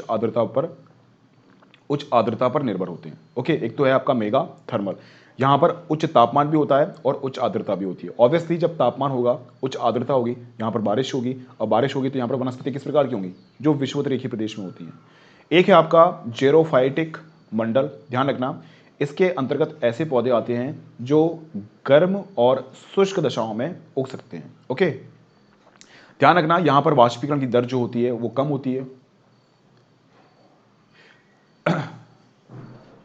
सॉरी, वाष्पीकरण की दर जो है वहां पर कम नहीं होती है, क्योंकि वाष्पीकरण की दर कम होगी तो ऑब्वियसली ये शुष्क थोड़ी होगा, है ना? यहाँ पर वर्षा कम होती है और वाष्पीकरण की दर यहाँ पर ज़्यादा होती है। यहाँ पर किस प्रकार की वनस्पति पाई जाती हैं? लंबी जड़ें, मोटी छाल वाले, मोमदार, छोटे आकार की पत्तियों वाले, कांटेदार इत्यादि इस प्रकार की जो है चीज़ें देखने को मिलती है। आगे आप देखना, एक है आपका मेसोथर्मल। इस मेसोथर्मल में किस प्रकार की वनस्पतियां आती हैं? ध्यान रखना, इसमें ऐसी वनस्पतियां आती हैं, ऐसे पेड़ पौधे आते हैं जो सामान्य तापमान और वर्षा के साथ अनुकूलित होते हैं। यानी कि यहाँ पर सामान्य बारिश होती है, ना तो ऐसी बारिश होती है कि 200 सेंटीमीटर से ज़्यादा बारिश हो जाए, बादल फट जाए, और ना ही बहुत कम बारिश होती है। ओके, यहाँ पर जो बारिश होती है वो 120 से 200 सेंटीमीटर के मध्य में बारिश हो जाती है। एक है आपका माइकोथर्मल मंडल। इसमें ऐसे पौधे आते हैं जो न्यूनतम तापमान यानी कि 10 डिग्री सेल्सियस या अधिकतम तापमान 20 डिग्री सेल्सियस से इन दोनों के बीच में होता है ना, उसमें ये वनस्पतियाँ पाई जाती हैं, 10 to 20 डिग्री सेल्सियस। एक है आपका हैकेस्टोन थर्मल मंडल। इसमें ऐसे पौधे आते हैं जो टुंड्रा प्रदेश में उग सकें। टुंड्रा जस्ट अभी हम लोग करके आए हैं, अब आपके सामने कुछ क्वेश्चन है, इस क्वेश्चन को सॉल्व कीजिए, तब समझ में आएगा कि वाकई में आपने तैयारी की है, आपने वाकई में क्वेश्चन को सॉल्व किया है। और इस क्वेश्चन को सॉल्व करने के लिए मैं आपको 30 सेकंड का टाइम दूंगा। 30 सेकंड का टाइम आपका चालू हो चुका है। कॉन्गो गणराज्य जायरे से नीदरलैंड जाते समय निम्नलिखित में से जलवायु प्रदेश का कौन सा सही क्रम है? भूमध्य रेखीय जलवायु, भूमध्य सागरीय जलवायु, उष्ण मरुस्थलीय जलवायु और पश्चिमी यूरोपीय जलवायु। फटाफट मुझे बताओ। जस्ट अभी हम लोगों ने जो है ये सब चीजों को पढ़ा है, तो ऑब्वियसली आपको मालूम होना चाहिए।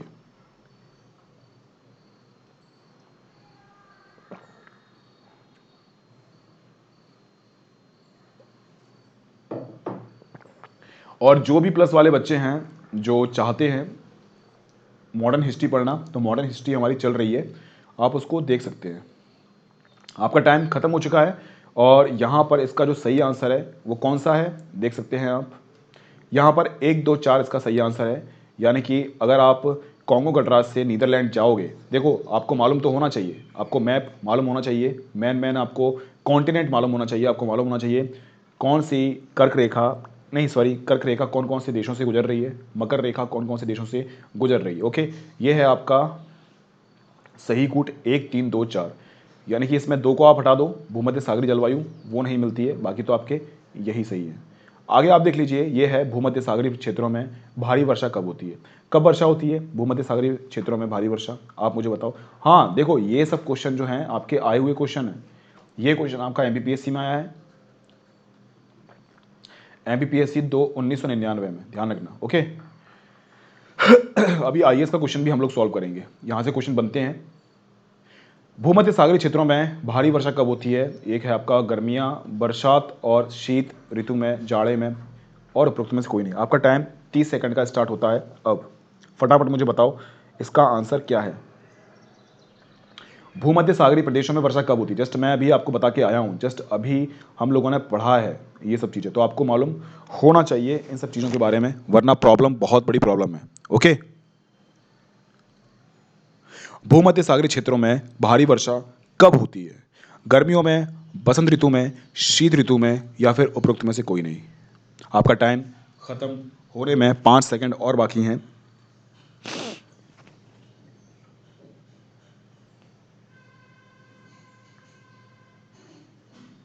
ओके, आपका टाइम खत्म हो चुका है और यहां पर इसका सी आंसर है, यानी कि शीत ऋतु, यानी कि जाड़े के समय पर यहां पर अधिक बारिश होती है। नेक्स्ट क्वेश्चन है आपका, ये आईएएस में आया हुआ क्वेश्चन है, विश्वास नहीं मानोगे, 1999 में आया हुआ क्वेश्चन है ये। महाद्वीपों में गर्म मरुस्थल प्रदेशों की सही स्थिति निम्नलिखित में से किन भागों में है? 40 से 60, 20 से 30, 20 से 30 और 30 से 40, है ना? पूर्वी तट, पश्चिमी तट, या फिर 30 से 40 अक्षांशों के बीच। पढ़ लो इसको। 30 सेकंड का टाइम आपका स्टार्ट हो चुका है और फटाफट इसका आंसर मुझे दो। आईएएस में आया हुआ क्वेश्चन है ये, 1999 में क्वेश्चन आया है, क्वेश्चन बैंक में आप देख सकते हैं।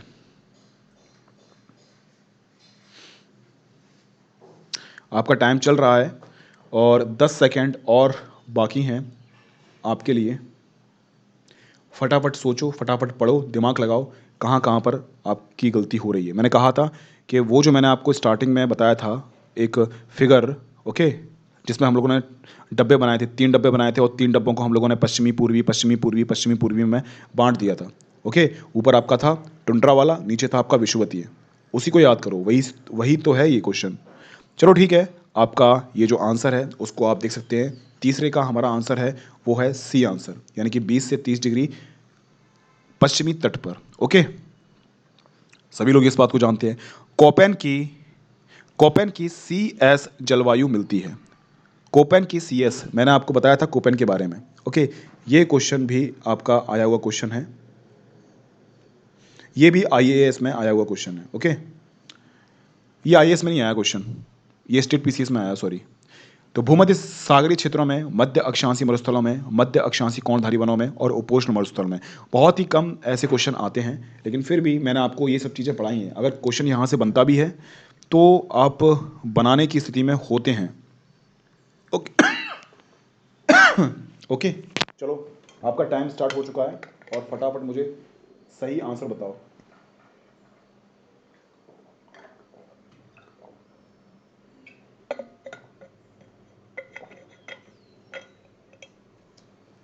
हर क्वेश्चन बना पाओगे, आप हर क्वेश्चन बनाने की कंडीशन में हो, इतना मुझे पता है।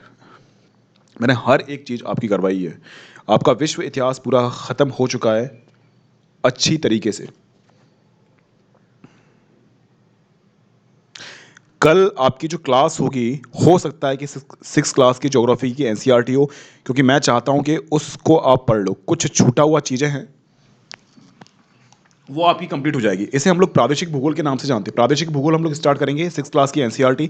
उसके बाद संपूर्ण जितना भी आपको होगा ना, देखो महाद्वीप के बारे में हम लोग पढ़ेंगे, छोटी मोटी जानकारी, छोटी मोटी नॉलेज होगी वो हमें मिल जाएगी। हम हर एक कॉन्टिनेंट के बारे में पढ़ेंगे। इसके बाद आपको पूरा ज्योग्राफी, कहीं से भी क्वेश्चन आ जाए, कैसा भी क्वेश्चन आ जाए, लाइफ में कभी छूटेगा नहीं आपका। ठीक है, तो इसका जो सही आंसर है वो देख लीजिए, फर्स्ट यानी कि भूमध्य सागरीय क्षेत्र। पांचवा आपके सामने क्वेश्चन है, जिस अक्षांश पर वार्षिक तापांतर न्यूनतम होता है वह कौन सा है? सिंपल सा सीधा सा क्वेश्चन है, ये भी यूपीपीसीएस में आया हुआ क्वेश्चन है। भूमध्य रेखा, कर्क रेखा, मकर रेखा, उत्तरी ध्रुव। फटाफट, जिस अक्षांश पर वार्षिक तापांतर न्यूनतम होता है, वार्षिक तापांतर न्यूनतम होता है, न्यूनतम, सबसे न्यूनतम कौन सा है? कर्क रेखा और मकर रेखा ये तो हो ही नहीं सकते हैं, तो कौन सा हो सकता है इसमें? तो इसमें सही आंसर देने वाले हैं भूमध्य रेखा। उत्तरी ध्रुव भी आप लगा सकते हैं, लेकिन उत्तरी ध्रुव में टेम्परेचर डिफरेंस होता है, लगभग 5 से 10 डिग्री सेल्सियस का तापांतर देखने को मिलता है, लेकिन यहाँ पर 5 से 10 नहीं मिलता है, बहुत ही कम मिलता है तापांतर यहाँ पर। ओके, भूमध्य रेखा पर। छठवां क्वेश्चन है, ये क्वेश्चन भी आपका आया हुआ क्वेश्चन है। ये क्वेश्चन आपका यूपीपीसीएस मेंस में आया हुआ क्वेश्चन है 2015 में। आपको बताना है, कुछ मैंने आपको दे रखे हैं कूट। ओके, आपको बताना है जलवायु में कौन दाब पेटियों के स्थानांतरण से संबंधित है ना? आप सभी लोग जानते हैं आईटीसीजेड का स्थानांतरण होता है जब सूर्य आभासी गति करता है। तो सूर्य के आभासी गति के कारण यहाँ पर जो है कुछ जलवायु प्रदेश का निर्माण होता है। उसी जलवायु प्रदेश के बारे में आपसे पूछ रहा हूँ। विषुवत जलवायु, दूसरा है आपका भूमध्य सागरीय जलवायु, तीसरा है आपका मानसूनी, और चौथा है आपका पश्चिमी यूरोपीय जलवायु। फटाफट मुझे बताओ क्या इसका आंसर हो सकता है। इसके बाद हम लोग जो है आगे बढ़ते हैं। इसमें आपको मैं थोड़ा सा टाइम दूंगा, 30 सेकंड का आप टाइम दीजिए और इसका आंसर आप मुझे दीजिए।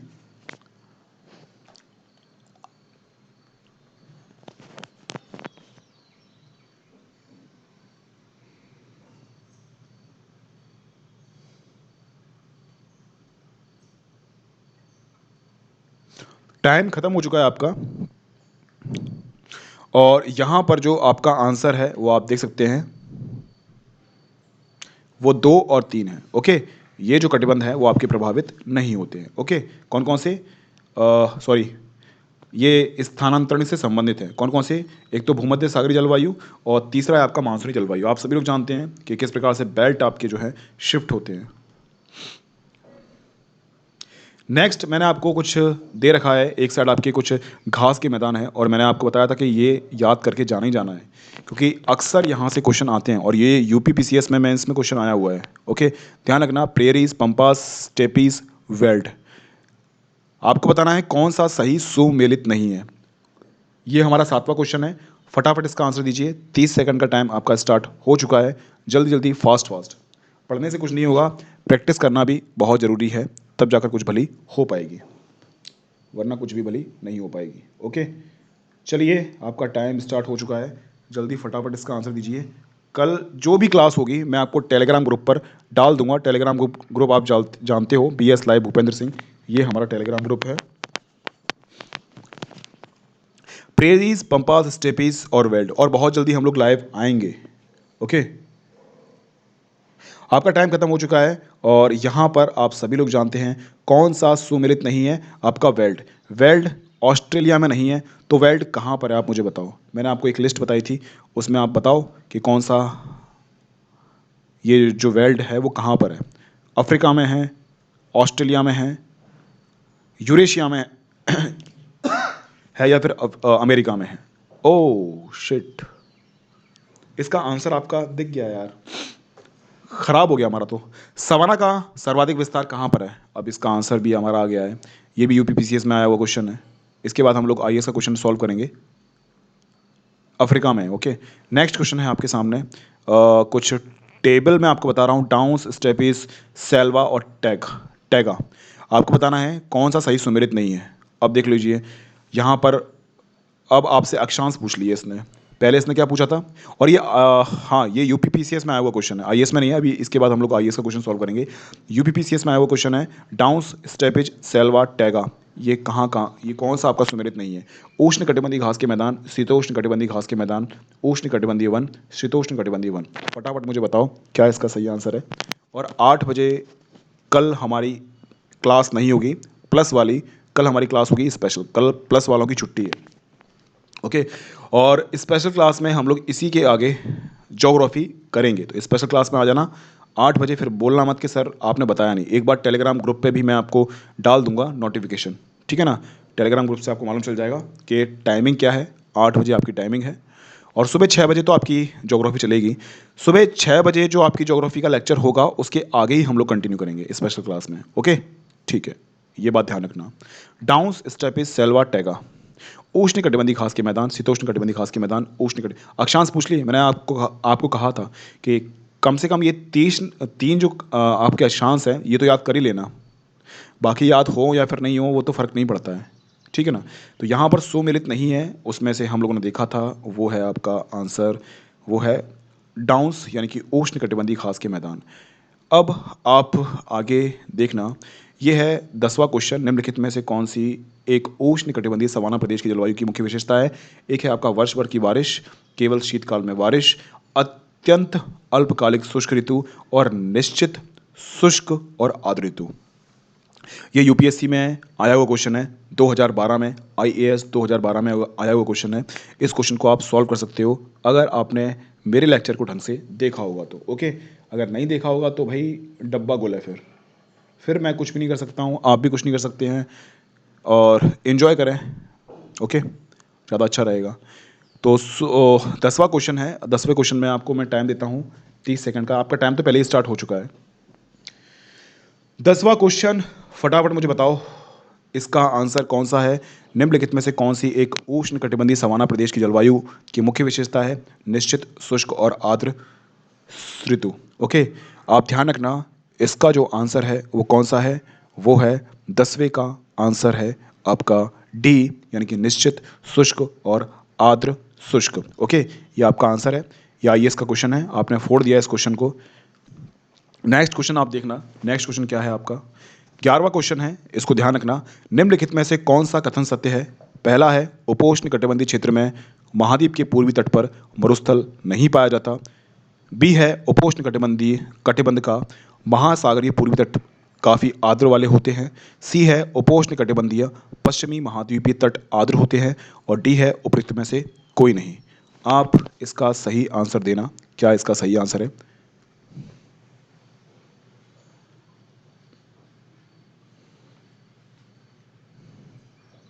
आपका टाइम भी स्टार्ट हो चुका है, अब टाइम स्टार्ट हो चुका है, फटाफट जो है आप इसका सही आंसर दीजिए। और ये क्वेश्चन भी आपका आया हुआ क्वेश्चन है, ये क्वेश्चन आपका आई यूपीपीसीएस में आया हुआ क्वेश्चन है। ओके, निम्नलिखित में से कौन सा कथन सत्य है? उपोष्ण कटिबंधीय क्षेत्र में महाद्वीप के पूर्वी तट पर मरुस्थल नहीं पाया जाता। सत्य की बात कर रहा हूं मैं। अब आप मुझे बताओ, ये मैंने बताया था आपको, चिल्ला चिल्ला के गला गला फाड़ फाड़ के मैंने आपको बताया था कि मरुस्थल कहाँ पाए जाते हैं और क्यों पाए जाते हैं। इसके अलावा उपोष्ण कटिबंध का महासागरीय पूर्वी तट पर काफ़ी आर्द्र होते हैं, उपोष्ण कटिबंधीय पश्चिमी महाद्वीप तट पर आर्द्र होते हैं, ये आपको बताना है। और डी है आपका ऑप्शन, उपयुक्त में से कोई नहीं। फटाफट इसका सही आंसर बताइए, इसका सही आंसर क्या है? आपका टाइम भी खत्म होने वाला है, आपके पास 15 सेकेंड और बचे हुए हैं।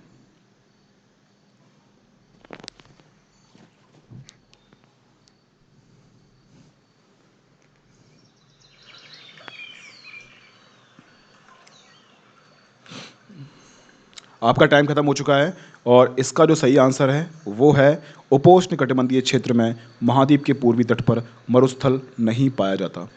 अब नेक्स्ट क्वेश्चन है आपका 12वां, निम्नलिखित में से कौन सा में से कहाँ भूमध्य सागरीय जलवायु नहीं मिलती? California, Bolivia, Perth, Cape Town. मैंने आपको बताया था, अक्षांश याद कर लेना। ओके, और वैसे भी ये जो है आपके इसमें कुछ दक्षिणी गोलार्ध में स्थित कुछ देश भी हैं, तो आपको मालूम होना चाहिए। मैंने आपको दोनों क्षेत्र बताए थे, मैप में आपको बताया था कि इस पर ध्यान रखना। ओके, ये क्वेश्चन कहीं आया नहीं है। इस क्वेश्चन को तो मैंने बस इसलिए लेके आया हूँ कि जिससे कि पता चले कि कितना आपने सीखा है। ओके, निम्नलिखित में से कौन सा भूमध्य सागरीय जलवायु नहीं मिलती है? कैलिफोर्निया। इसके बाद हम लोग बात करेंगे एक क्वेश्चन की जो कि आपका यूपी पीसीएस में आया हुआ क्वेश्चन है। Okay, California, Bolivia, Perth, Cape Town. तो इसका सही आंसर है वो क्या है? बोलीविया। ओके, नेक्स्ट आपका है 13 क्वेश्चन। अंतर उष्ण कटिबंधीय अभिसरण क्षेत्र ITCZ के उत्तर दक्षिणी स्थानांतरण से संबंधित वर्षा प्राप्त करने वाला क्षेत्र कौन सा है? दक्षिण पूर्वी एशिया, अफ्रीका का पश्चिमी तट, ऑस्ट्रेलिया का उत्तरी तट, और डी है उपरोक्त सभी। फटाफट इसका आंसर दीजिए। ये आपका यूपी पीसीएस में आया हुआ क्वेश्चन है। ओके, चलिए, तो ये आपका लास्ट क्वेश्चन है। इसके बाद हम लोग जो है पूरी ज्योग्राफी ख़त्म कर चुके हैं। पूरी ज्योग्राफी आपकी ख़त्म हो चुकी है। आपको चिंता करने वाली कोई भी बात नहीं है, सब कुछ हमारा हो चुका है। एक भी चीज़ ऐसी नहीं है जो आपकी छूटी है। रही बात आपके पीडीएफ की, तो पीडीएफ भी आपको मिल जाएगी। और इसका जो सही आंसर है आप देख सकते हैं, इसका सही आंसर है सी इसका सही आंसर, सॉरी, इसमें आपको डी बता रखा है लेकिन सी इसका सही आंसर है। ध्यान रखना, इसमें आपको डी आंसर बता रखा है। ओ सॉरी, हाँ, ये 13वां क्वेश्चन है। 13वें का आपका C answer, oh D answer सही है। इसका डी है, क्योंकि आप सभी लोग जानते हैं ITCZ उत्तर दक्षिणी से स्थानांतरण से वर्षा प्राप्त करने वाला क्षेत्र। ये दक्षिण पूर्वी एशिया भी प्राप्त करता है, अफ्रीका का पश्चिमी तट भी प्राप्त करता है, ऑस्ट्रेलिया का उत्तरी तट भी प्राप्त करता है। एक क्वेश्चन और ले लो आप, है ना, एक क्वेश्चन और ले लो आप। ये है हैकिस्टोथर्म पौधे जो उगते हैं। मैंने लास्ट में मैंने जो आपको पढ़ाया था ना, उसी से संबंधित क्वेश्चन आपका यहाँ पर आ गया। तेज प्रकाश में, अधिक ताप पर, बहुत कम ताप पर, और बहुत कम प्रकाश में। आपको बताना है कहाँ पर।